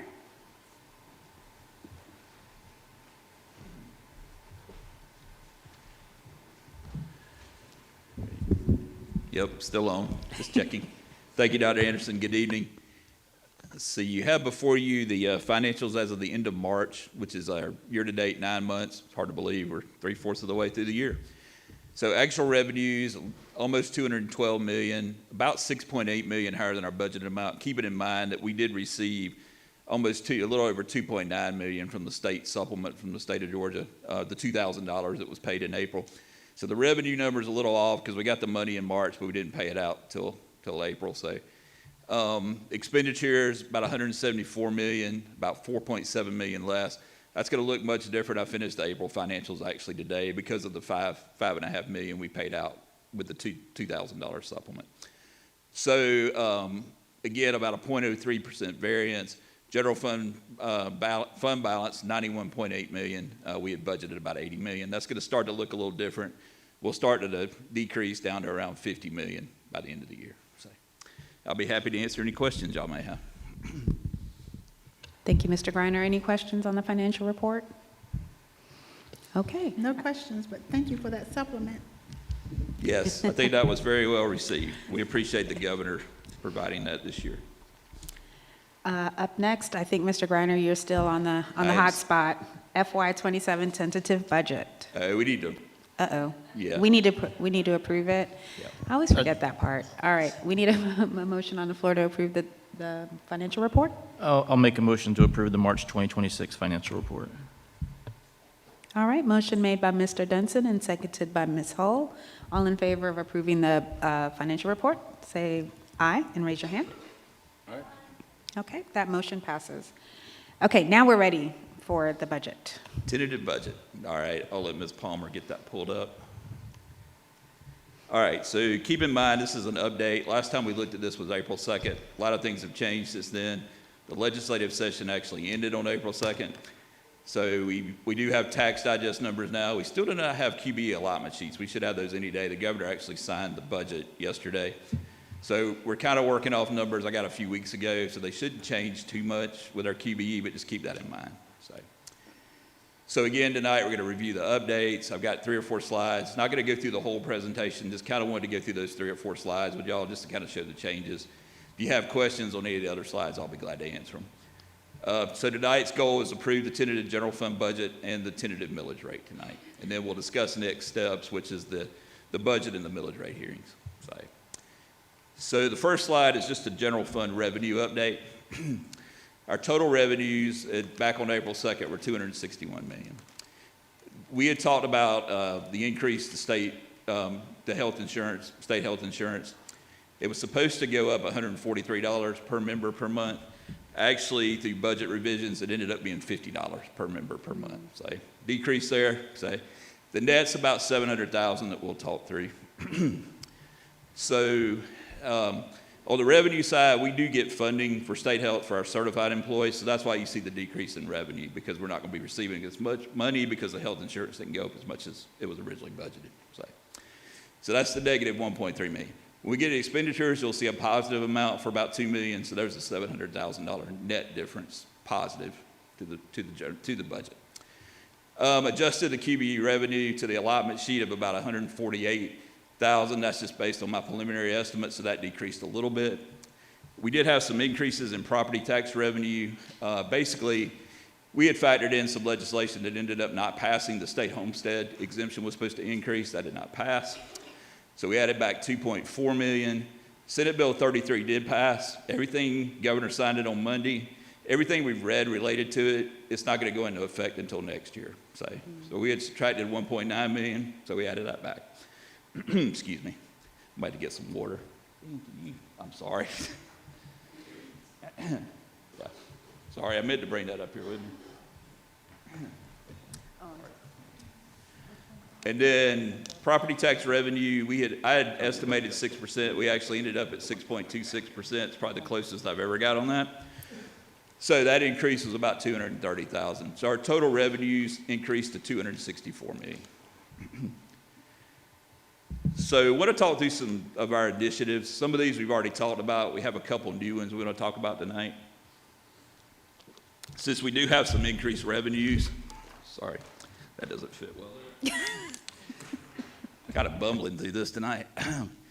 So our initiative step increase applicable for all employees, continuation of the 403B match that y'all approved several years ago, which is for our employees in the PCERS program. This match is up to 6%. We have probably about 85% with that match, so from our employees. So that's been a great benefit y'all added a few years ago. We've talked about the extension of the salary tables. I won't go over that again. Providing long-term disability for all employees. In our meetings with the Teacher Advisory Board, Classified Advisory Board, that's been well received by our employees. So I think if approved, they're looking forward to that. The couple things, you always look back at the slide and you realize you leave stuff off. So I did leave off the $500 retention supplement. That's a mid-year. That is in the budget, as well as a supply, $250 supply for our new teachers. I think Dr. Gannon mentioned trying to provide a supply stipend, so that is also in there. So the three things we added to the budget because we have increased revenues, we have found with our special education teachers, trying to retain them and recruit them has been kind of a challenge. So what we would like to propose is a supplement for those teachers. For adaptive teachers, it would be $5,000 and then $3,000 for our interrelated teachers. We would also like to transfer funds to our local capital projects fund. You may say, what is the local capital projects fund? It gives us a little bit more flexibility in our SPLOST money. So that would assist us with like beginning preliminary work on West Broad. So we could go ahead and start doing it. It also would allow us to do any other projects that we need. It gives you the flexibility because you're not limited to the referendum for SPLOST. And then also increasing the transportation budget just due to current economic factors that I'm sure y'all are all aware of. So we feel like we're going to be short on some areas there, so we'd like to increase that. So looking at our total expenditures, recapping all that, estimated at April 2nd was $262 million. I mentioned the health insurance decrease of about $2 million. So then come the additions. The retention and recruitment stipend for special ed is a little over $1 million. We're proposing transferring $1 million to that local capital projects fund. And they were also talking about increasing the transportation budget by $500,000. So that gives us a total expenditure budget of $263 million. So I did kind of a comparison where we were at April 2nd. We were taking about $1.4 million out of reserves. As of tonight, if y'all approve the tentative budget, we're adding about $1.2 million back to reserves. You may say, why are we adding that back? If you remember, we took $2.5 million out for the $2,000 supplement, so we feel like this kind of puts some of that money back into our reserves. Also gets us to what the goal's always kind of been around 20%. It gets us slightly above 20%. I'm going to come back to this slide. The last slide I'm going to go over real quick is just a timeline. So again, the hope is to approve the tentative budget tonight. We'll run our ads in the next week, and then we'll have our budget and millage rate hearings. We're only required by law to do 2 budget hearings, so this year our proposal is just to do 2 budget hearings. We're required by law to have 3 millage rate hearings, so we will have those, but we're going to just do 2 budget hearings if that's all right with the board this year. And then June 11th, we'll approve the final budget and millage rate. By state law, we have to have an approved budget by June 30th. So I will open the floor for any questions y'all may have for myself, Cabinet, Dr. Scott. Thank you, Mr. Griner. Thank Any y'all. questions? Mr. Denson? Thank you, Madam President. And thank you, Mr. Griner, for this very well done presentation again. And just so I heard you, thank you for clarifying that you said the $500 retention budget bonus at the end of the year, that is in there for all employees? Yes, sir. Yeah, Okay. I think our goal is to do that like mid-year, probably like a December, Okay. November, probably working with payroll to figure out the best timing of that. There's certain times of year you just don't want to do that with payroll, so we'll probably do it like mid-year. Okay. And if I remember correctly, that's going to be about 1.4 million for Yes, us sir. to be able to. Okay. That's correct. And I apologize. When we do the final budget, I'll have that in the slide. I just realized today as I was reading back through it, I left that out. So. Yeah, I think we're proud of that one. We'd like it in the slides. Yeah, I know. I'm sorry. No, that's all right. Thank you. And then the one other thing that I would like us to do before setting a approved tentative budget is to increase that funding for the restorative justice program up by $30,000, so that we can go from the currently funded $25,000 to what would be the fully funded $55,000 for that, especially since we have that extra funding going back into our reserve. That would be a very small percentage of that for that extra $30,000, that we can make sure that we are ensuring that every school has the restorative justice practices and that we have equity with those practices across our entire district. So that's definitely a priority that I want to see in this tentative budget before we pass it. Other questions? Dr. Gant? Mr. Griner, can you remind me, I think I got lost on our slides. So what was the total amount that would be added, like compared to where we were when we initially saw this versus how much we have now? As far as revenue, Dr. Gann, or expenditure revenue, I think the 261 that was April 2nd has been so it's a little over $3 million in revenue we're adding back. So. Okay, so 3 million. Yeah, the tax piece was about 4.5, but then we had some funding in there for the health insurance increase, so it's a net of about $3 million. Okay. And this also, I think you mentioned this, but this includes the long-term disability. It does. Which by, I guess, sort of by default means that we're going to pause on the Sick leave bank. Sick leave bank, yes, ma'am. Yeah, it would be very helpful if we could, and I know once it's approved, I imagine at that point, there will be like, I don't know how that works, like RFPs that may go out, or looking at proposals from a variety of different like insurance companies to see what might be the best deal on those. But I do want to just keep on our radar, as we look at those, and if we happen to see that it's still not getting where we want to get with our colleagues, then I do think it's important. I know it's off the table right now, but I do think it's important to keep that in mind, just because I know with some disability plans, I mean, like there are so many hoops that it seems on the surface, it always seems like it's really good. And then the hoops and things like that, and the criteria and the parameters and things like that people have to jump through, it ends up actually being prohibitive. So I'm very happy that we have it, and I'm cautiously optimistic, but I would love for us to just sort of keep our eyes on that when we do get any information on who those providers and the types of plans. Yes, ma'am. Thank you. Yep. and Mr. Swartz will be working on that piece. And I know he's already done some research on that as well. So. And I have another question, but Dr. Anderson, I can wait until others have had a chance to speak. Okay.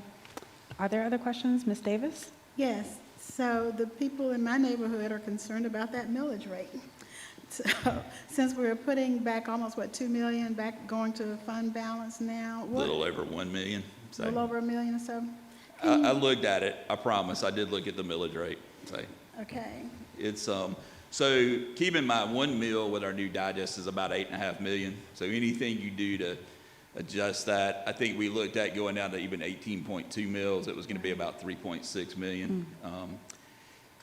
Even if you do 0.2 mils, you're still talking, I'm trying to do it in my head, probably 1.5 million to 2 million at least. So Oh, but it's a decrease, right? So maybe, yeah, It is. that's kind of the thought that I have about it. And I'm looking at that also in conjunction to where we are on, like, our, some of our funding. I know that some of the funding that we're looking at in the budget goes toward the general fund expenses for maintenance and things like that. And typically, that's been coming out of our SPLOS funds, right?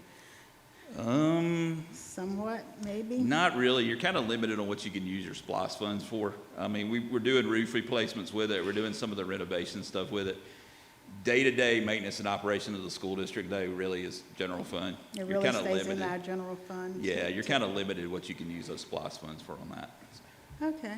So I'll Which, creating the local capital projects fund does give y'all more flexibility to do some stuff with that money. So, absolutely. yeah, because you're not limited to the referendum that the SPLOS was under. So.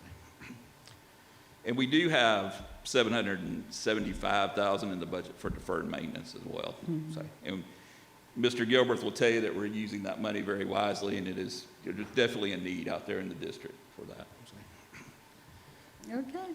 But those are the questions that we can expect in the next 3 millage rate hearings. That's that, yep, I agree. I will say with the millage rate, I think my concern with trying to lower it, I know Dr. Scott and I have had this conversation, the tax legislation piece is not over. They didn't fully accomplish at the legislative body what they wanted to with that. So I think next year we're gonna see even more legislation. So I think you gotta always keep that in the back of your mind with the millage rate. We don't know what our revenue stream's gonna look like, you know, from a property tax perspective going forward. I think there's always that unknown with the legislative body right now. So. Other questions? Thank you. Yes, ma'am. Other questions?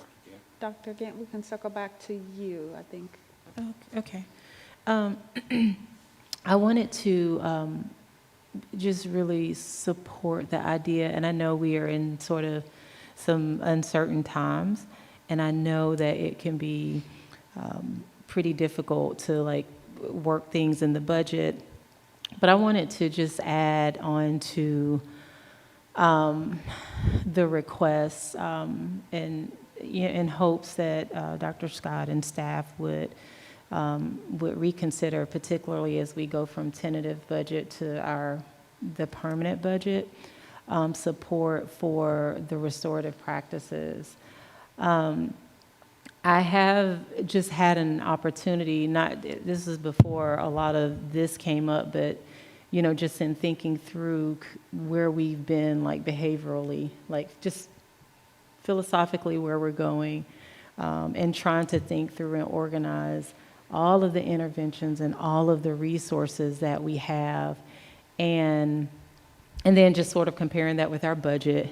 And then I know you all, you know, provide us with the update with other companies that we're spending the $50,000 or more. And then thinking through just some other things, like I know we contracted with, was it Family Promise, I think, to provide some behavioral support maybe 4 or 5 months ago. I can't remember. And, you know, I just want to support the request, because I do see it as a really unique opportunity as we are continuing to just try to figure out where we're going strategically with our behavioral, just in the behavior world. It does offer a higher tiered sort of level of nuance and support for our children. I know that we have like Leader in Me and PBIS, and I tend to think of PBIS mostly as like a tier 1. But I know that it can, you know, there are ways that you can sort of have some additional interventions. But by and large, middle and high schools, they really are just like a different beast, quite frankly. And so when you're trying to like lay out PBIS initiatives, or MTSS, the behavioral part of MTSS, and you're needing to do anything more at a tier 2 and tier 3 level, just because of the sheer number of students, it gets hard, with the counselors, the behavior specialists, and things like that. And to me, it's just a wonderful resource to continue to build our capacity in the district with people, not just teachers, but these are trainings that our classified staff can have access to, like drivers, a lot of times the people that students see first, to really help us approach some of those tier 2 and tier 3 issues that we then see with the code of conduct. And it sort of seems like a really good opportunity for return on investment for such a small amount of money compared to like the other behavioral supports.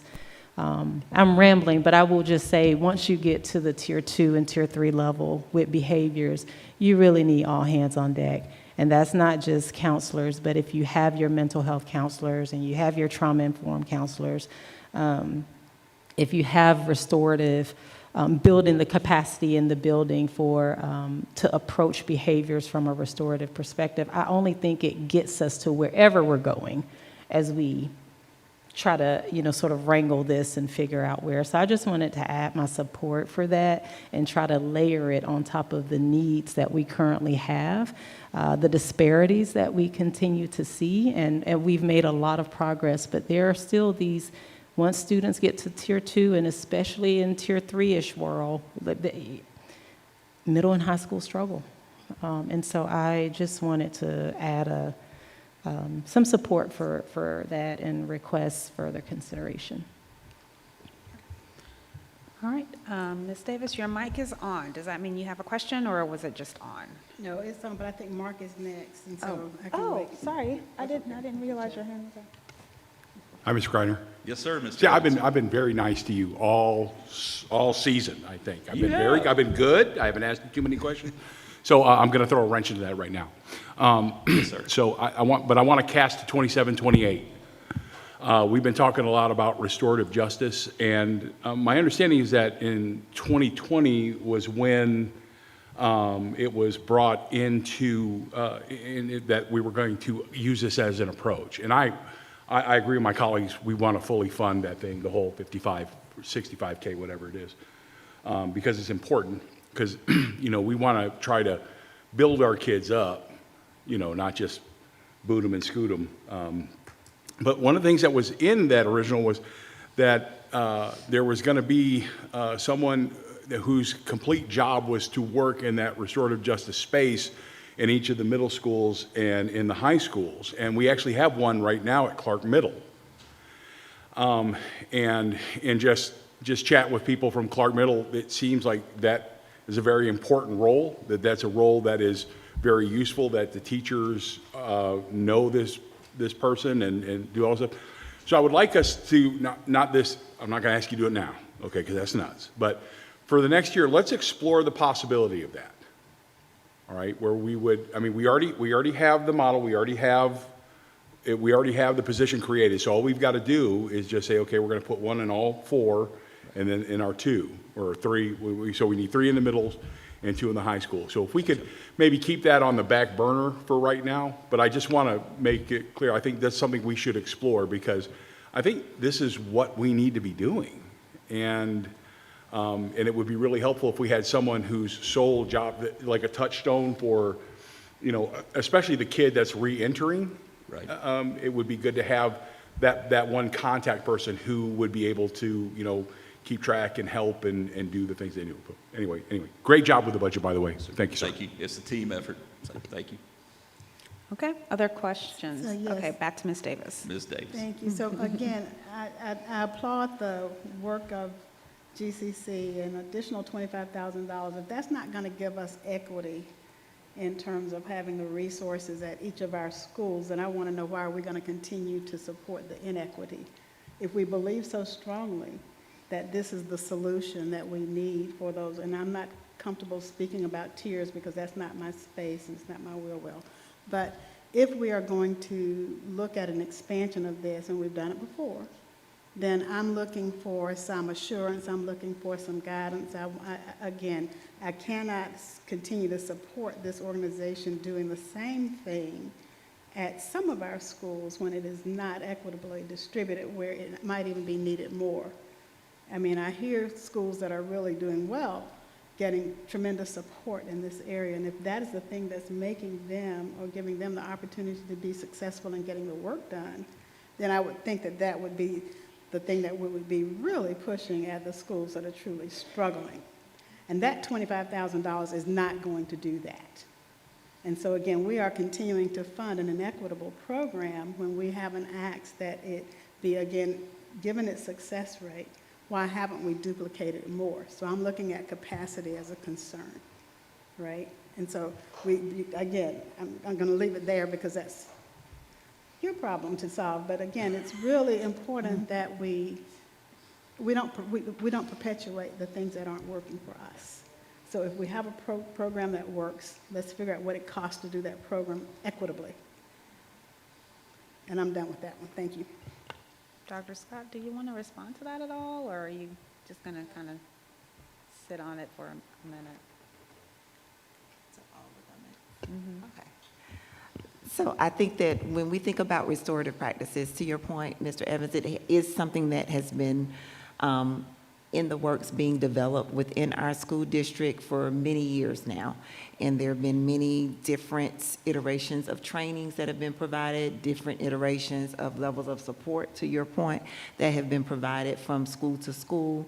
There were spaces where it was definitely optional, but then spaces where we made it an expectation that it be implemented across schools, hence the reason that we re-engaged all schools through training around developing your restorative teams and implementing restorative practices as a part of your continuum of services that are provided to students in addressing behaviors. So, as I stated last month, we're not in opposition of expanding the budget. The question just becomes, what is it that is the funds are going to be used for? And so with that in mind, as I stated before, I have absolutely no problem with moving funds over in there. I just need a plan. And so what we put in the budget is based upon the proposal that was submitted 3 years ago of what would be done in year 3 and the cost associated with that.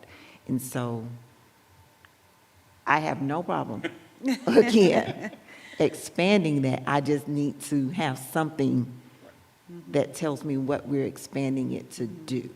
Yeah. Does that make sense? Yes, absolutely. Well, it makes complete sense. And wait, has everyone spoken? Yeah, and what they're going to do and what's the outcome. Well, And who's measuring that. it makes complete sense, and I, along with other board members, fully support GCC, fully support restorative practices. We got the annual report in our inboxes 2 days ago that stated this is what this additional $25,000 would do. This was after we had a conversation as a board with no information. So my concern is not that we don't want to support this or that the district doesn't want to support this. My concern is that we are getting information after we have conversations. Some people are getting some information while others are not.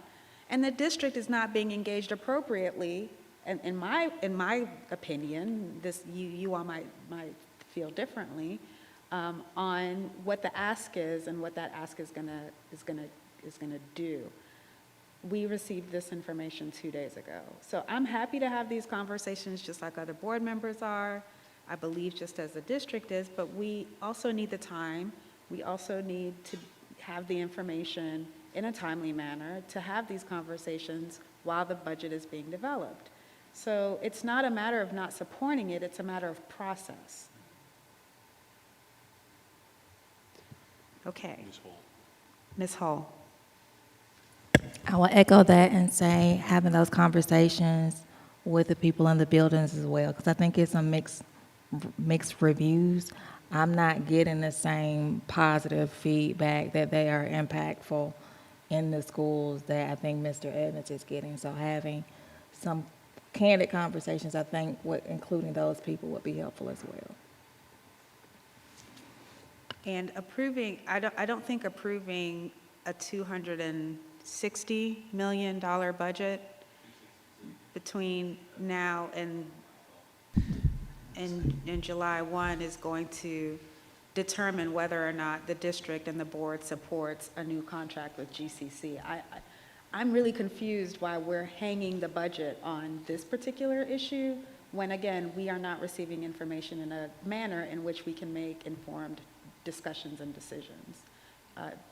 Dr. Gant. I think, too, this is a great time to talk about, I think I agree the processes are important.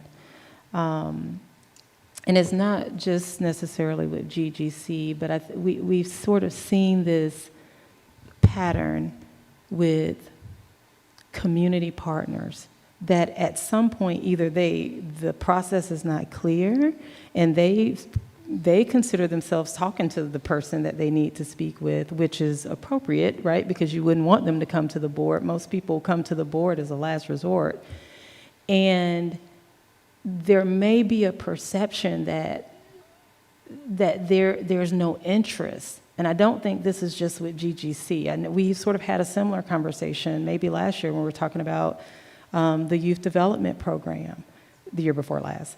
And so I think this is an opportunity. I certainly don't plan on holding the budget up, but when conversations start to reappear, and especially when they're from local small businesses and communities that are probably, quite frankly, in the world of behavior support, this is probably a fraction of what it actually really costs.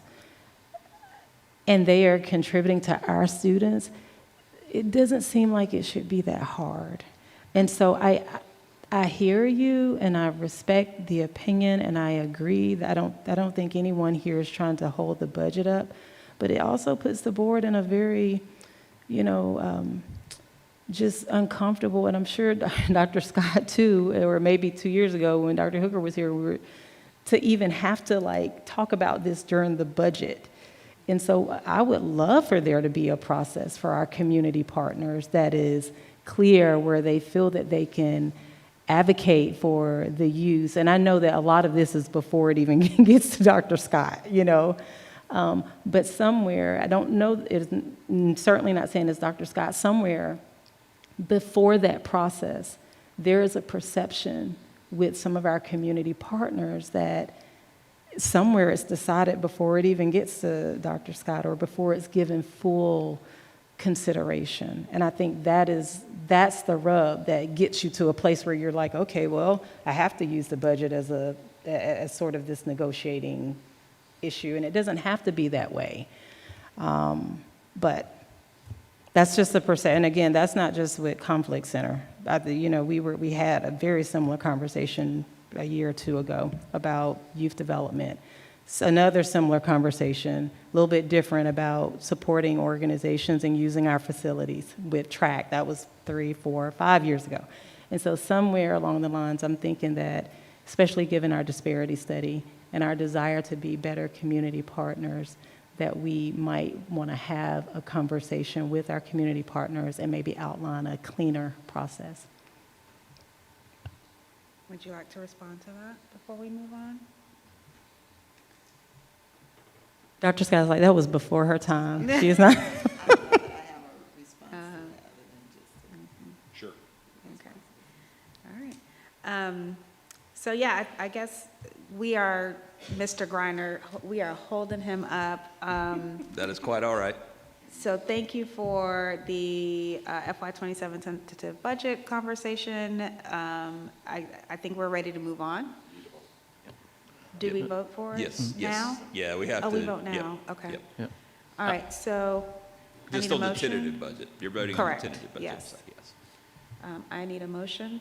I'll make a motion that we pass as the tentative 2027 budget, what was presented here, plus an additional $30,000 for the restorative justice program.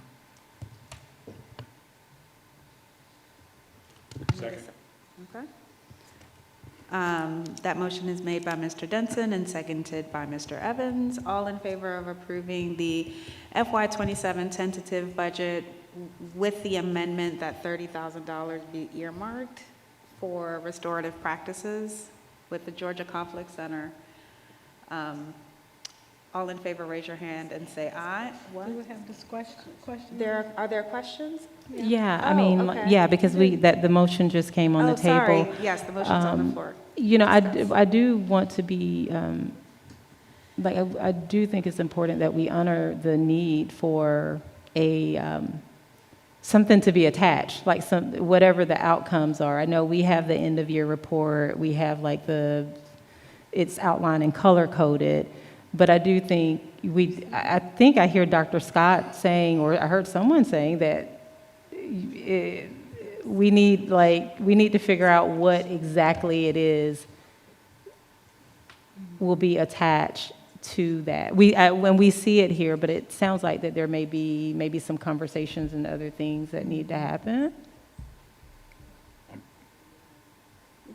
Can, So,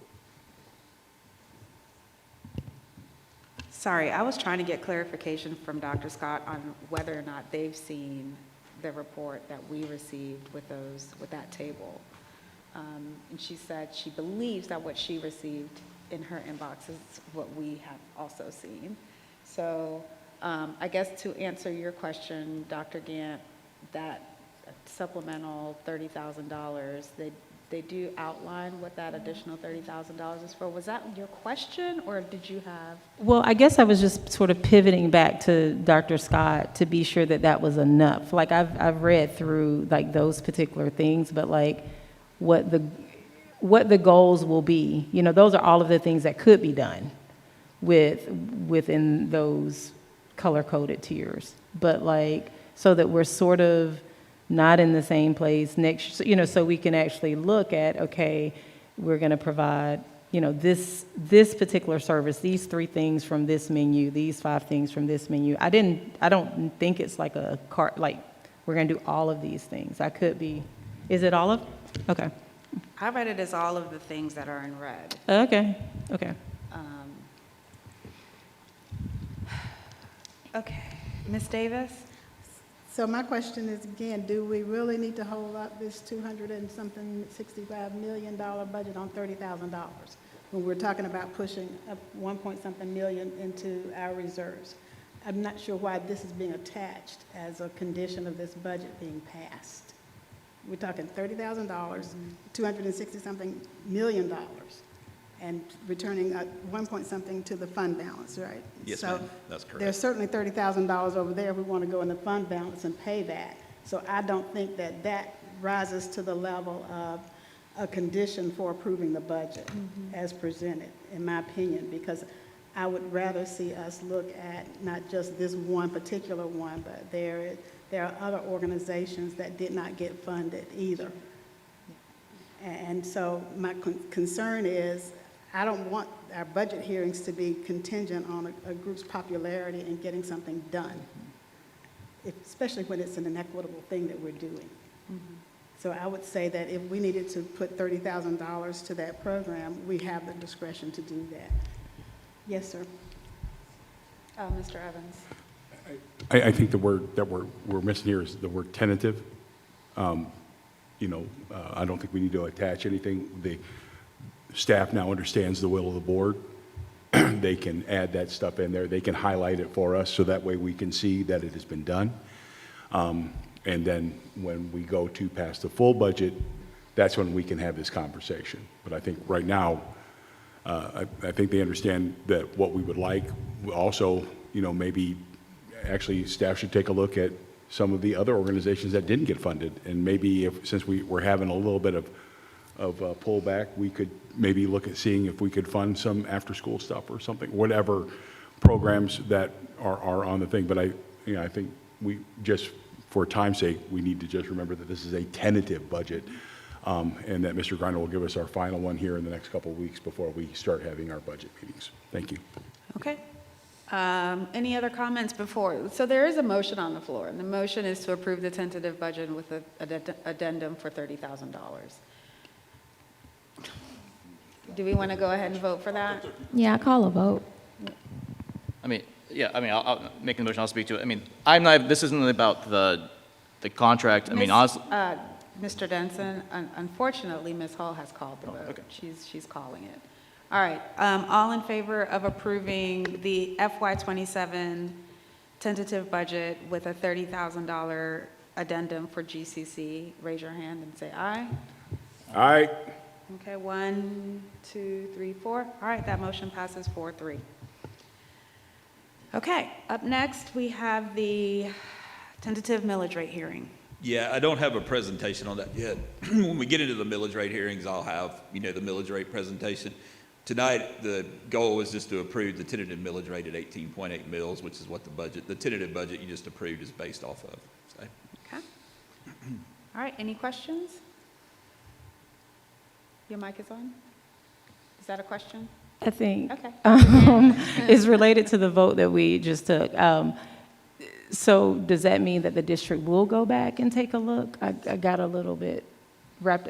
The district will be taking a look at some of the other programs, or what just No. happened? The vote was what Mr. Denson stated, which was to add $30,000 specifically for the Georgia Conflict Center into our FY27 budget. That was the motion that we just voted on, that it was approved 4-3. Okay.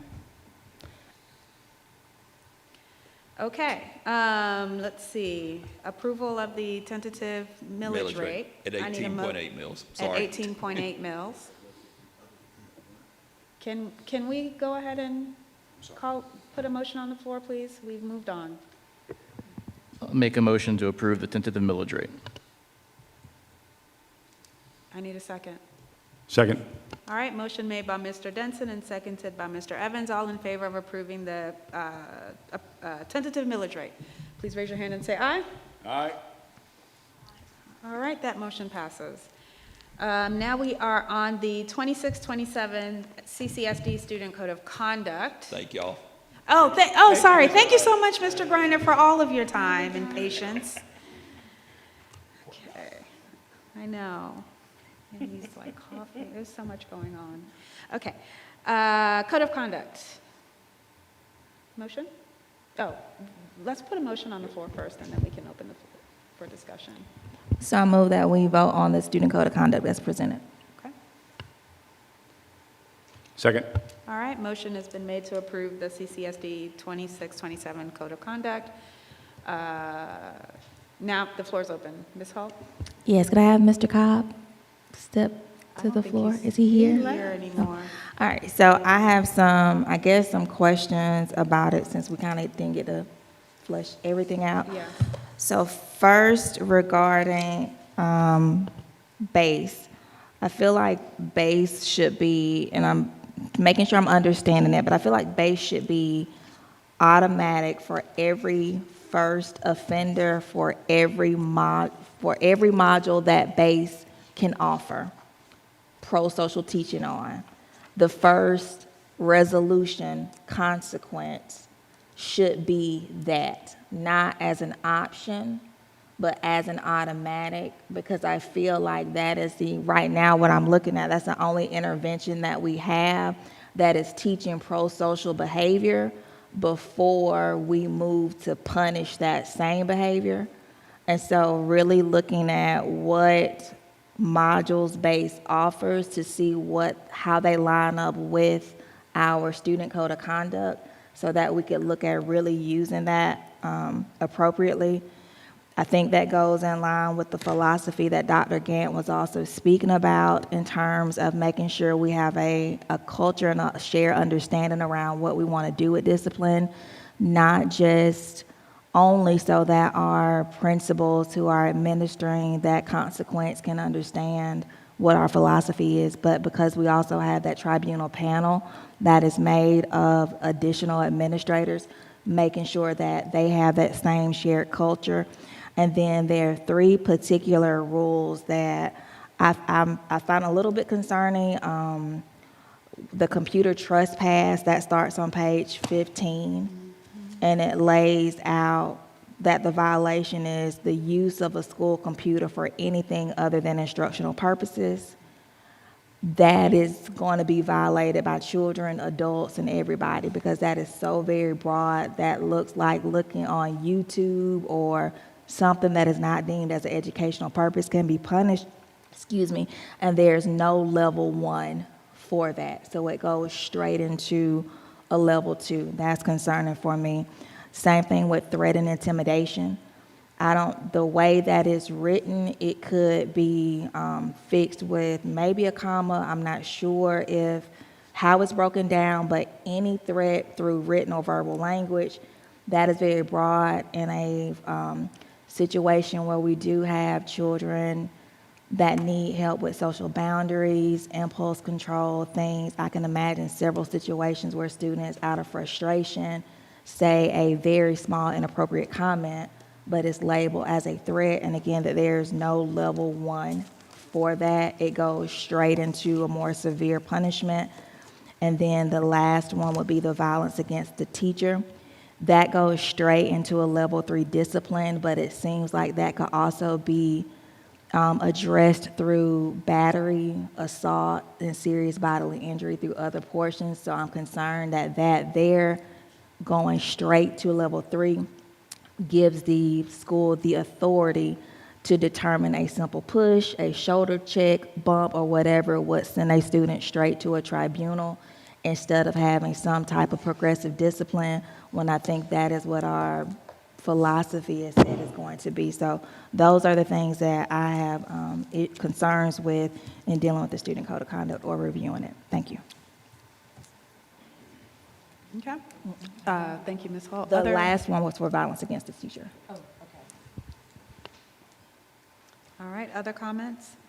So my comment is one that I have voiced with Mr. Cobb, and that is that in this document, it is truly not a code of student conduct. It is a code of student misconduct, because it is only addressing consequences. And I want us to get to a place that we are very clear and transparent with our students in terms of the instruction that we give them, but also the documents that we are using to try and do the administrative part or operations part of this district. So that is I'm looking for that truth to be in that document, and it is truly a code of student misconduct and progressive discipline. Other thoughts? Ms. Bagby? I'm opposed to many of the rules in the student code of conduct, as they was mocking me about saying that the word discretion is taken out, but they can still use the word. They still can use that discretion. And I think more people, public law legislation need to get involved. We need data. We already know, just from talking with the community, that Black and Negro children are disproportionately discriminated against and punished. And we need the data. We need collect data. We need transparency in the school system as well to curtail and stop the over-abuse of discipline against Black Negro children and letting other children be exonerated and exempt from punishment. That's why I want the word removed, but I won't, if everybody, one person needs to be punished, the other person needs it too.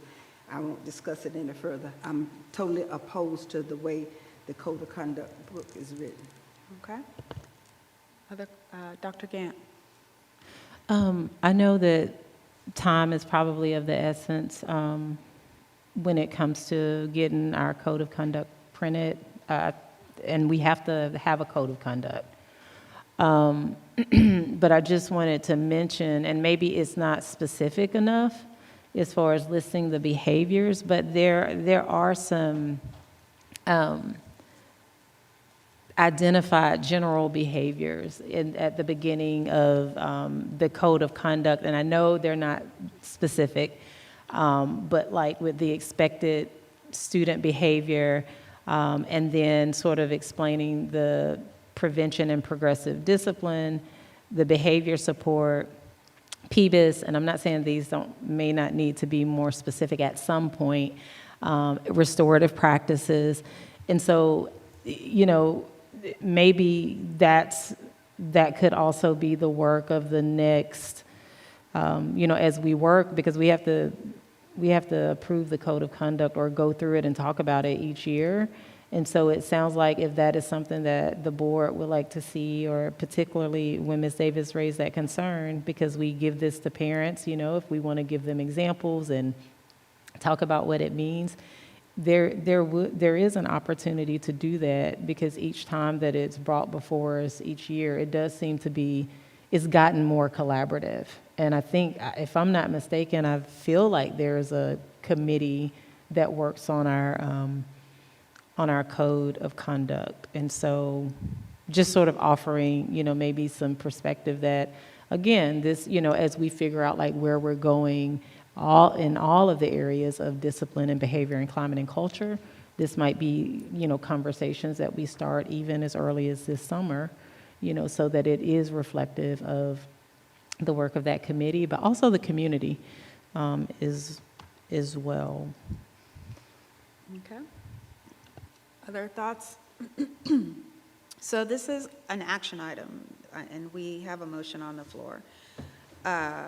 When we have a motion, we did not have Ms. Hull is right, we didn't have the opportunity to robustly discuss this item at the work session.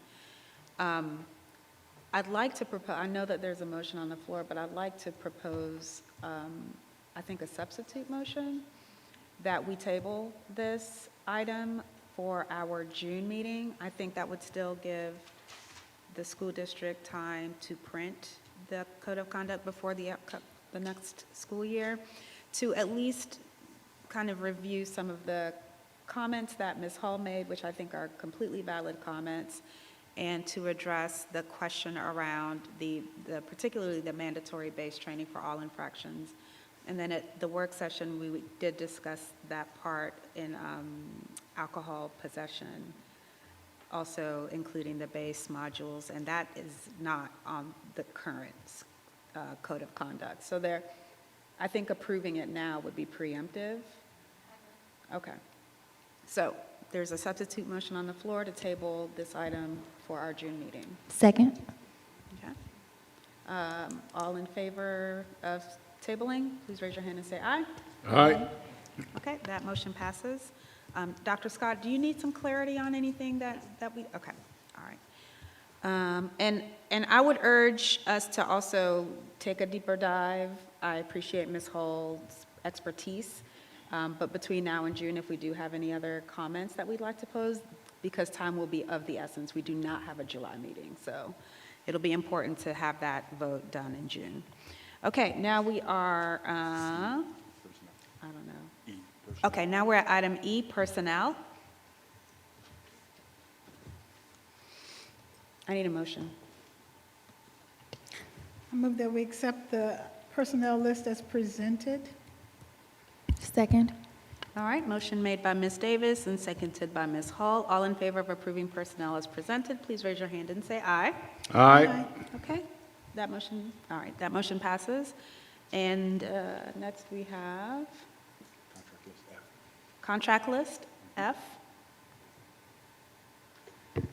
Make a motion that we approve the contract list. Wait, Second?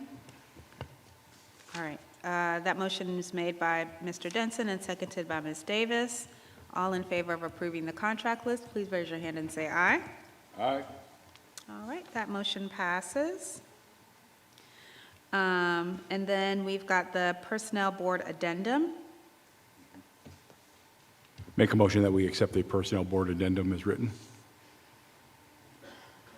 Second? All right, motion made by Mr. Evans and seconded by Ms. Davis. Please raise your hand if you support this motion. Aye. All right, that motion passes. And now we are at item 10, our information items, our SPLOST monthly report. Mr. Gilbreth.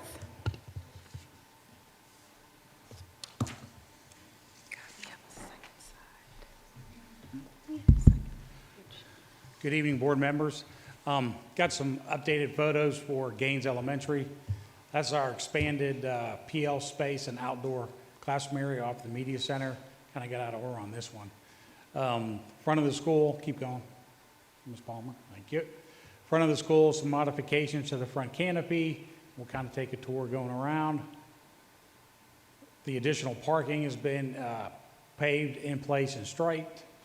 They're cleaning up the access road on the back of the playground, making good progress. And you can see here the D-wing addition is done on the exterior as well as A, B, and C. The modular units have been removed from the campus. We've moved into 8 classrooms inside the building, and staff is in the process of packing, getting ready for the 22nd to when we'll turn it over to the general contractor, last day of school. And you can see they're actually working on grading the soccer field as well and the new playground space. And again, just another additional photo kind of going around the building. This is a completed classroom in the D-wing. The contractor has moved into this space. That way he's kind of, you know, boots on the ground in the building when the subcontractors are working. Just one of the new bathrooms that we put in as well. And this is just as your typical standard classroom with carpet, accent wall, projector, and new millwork. And there's your accent wall. So we're making good progress. This is the D hallway. Like I said, we're kind of gearing up. They actually moved out of the media center. That's the next slide. And as soon as they moved out, the GC has already mobilized and is starting the renovations in there. So we're making good progress. Next month, I'll have an update on the roof projects that you all approved tonight. Thank you. We'll be working at 9 different campuses or buildings doing roofs, as well as we met with the LSGT tonight for Betty Henderson Holston for their renovation. That'll be coming up next summer. So we're kind of doing the planning, getting that going, and that's kind of next. And then next month, we should have some renderings for West Broad based off the design charrette scenarios that the input that we got. Any questions? All right, any questions? All right, that's exciting. I can't wait to see the renderings. Okay, and we have, I guess, do you do the community oversight committee report? Okay, Mr. Gilbert? I don't know if Ms. Davis has anything she wants to add from the meeting we had this week. Our meeting was exceptional. It was quick. It was informative. We were happy to take HVAC off of the list, that we won't be looking at that anymore. Again, a lot of conversation, though, around the needs for School C and the other school that have been, around, but our enrollment is not supporting us moving in that direction. And so, obviously, the conversation moved into how do we take care of overcrowding at some schools when we have plenty of space underutilized at others. And so the big redistricting question came up, and I don't know why everybody shies away from that, because it's a reality for us to consider as we go forward. And I think that was probably the most exciting part of our meeting, wouldn't you say? Because everybody's very pleased with Gaines. We love what's happening there. And very excited about Cedar Shoals being done, right? Yep. Pretty much. We took Cedar Shoals off the list. Did I miss anything? I think that's it. All right, it's amazing. It was a good meeting. Okay. Thank you, Mr. Gilbert. Okay. All right, up next, we've got 3 items for board community reports. The first is the Early Head Start Policy Council meeting minutes and reports. And Dr. Yeager was at the meeting and training, and so she's not here, so we'll wait until next month to get a report from her. Then we've got the Athens Area Community Foundation. I believe that's Ms. Hensley, and she is not here, so we will wait for next month. And then last is Envision Athens. I believe that's Mr. Denson. Yes, thank you. And like I was talking about, things were definitely changing, and Envision Athens did vote to support the idea of them becoming the administrator entity for the Athens Affordable Housing Fund, which of course would drastically change what Envision Athens does. I forwarded the letter to all of y'all so that y'all can see that. This is something that wouldn't become official until it's voted on next month on June 2nd by the Mayor and Commission. And of course, I think it was brought up that it is in the budget for this year for us to contribute to that, but of course it'll be up to us. They are asking for entities to still contribute, but that would be up to us with that change if we still wanted to continue. Okay. Could you tell, when did you send us that? I just sent it. Oh, just, okay. I just sent it Okay. today. Yeah, I just got Okay. it. I got it just a few days ago. But this was, yeah, this is nothing that will. I think the commission actually was discussing it this past Tuesday, and then they'll be voting on it June 2nd. Wow. That's interesting. Yeah. Very. Dr. Scott, I'd be interested in hearing your thoughts on it as we move forward with whether or not we would continue to fund that. Sounds like it's moving in a housing direction. How much? So, I'm sorry, 11,000. How much does anyone remember offhand how much we contribute to Envision Athens? Mr. Carter, 11,000. 11,000. that's, Yeah, it's been 11,000, even when I was here in 2020. I think it's always been that same amount going back that far. It's always been that I was on that original committee. okay. Definitely worth, some thought, Dr. Scott. Okay, thank you for that information. That was really interesting. Okay, up next, we've got our superintendent remarks on the Athens Community Career Academy report. All right, good evening, everyone. So several things that I do want to highlight and celebrate. Our Teacher Advisory Board and Classified Staff Advisory Council wrapped up their sessions for this school year. In this last session, we did provide them with legislative updates, the tentative proposed budget for FY27, as well as provided them with an overview of Convocation 2026. So we do appreciate the staff members who served and represented their various schools and departments on those councils and for their work and their input that they've provided to support just the decision-making within the district throughout the school year.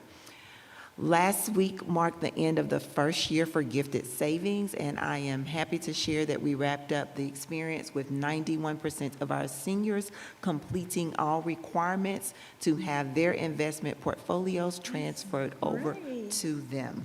Oh, wow. You're right. That's amazing. That's huge. So be sure to check out the CCSD YouTube page where you'll be able to hear firsthand from some of our students around their experiences. I know we've been posting a lot of those on our Facebook page as well.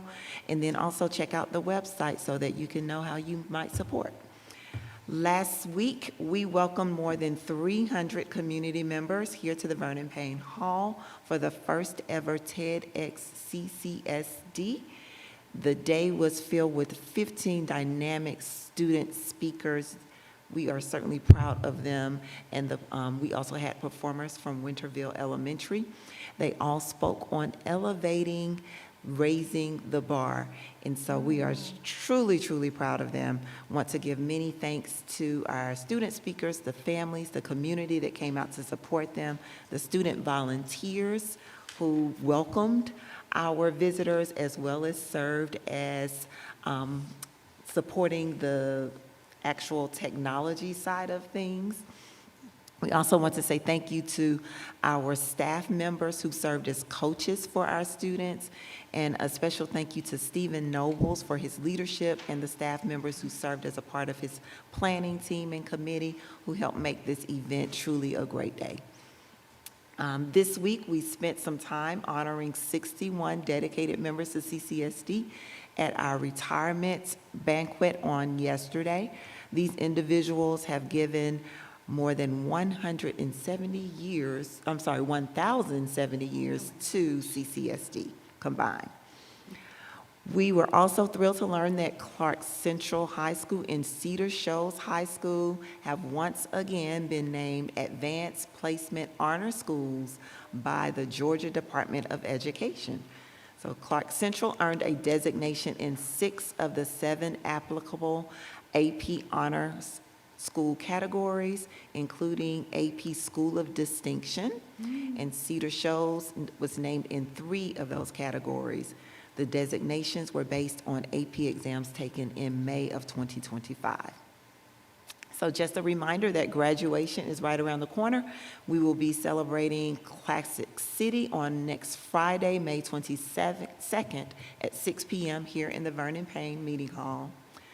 We will have Cedar Shows High School graduation at 10 a.m. on Saturday, May 23rd at Aikens Ford Arena, followed by Clark Central at 4 p.m., again at Aikens Ford Arena.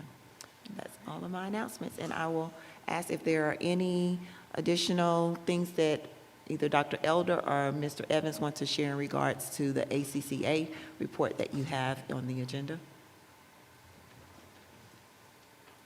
No, ma'am. I'd just like to shout out the robotics team, that they qualified for state, but, you know, they came in 24th in state, which isn't bad.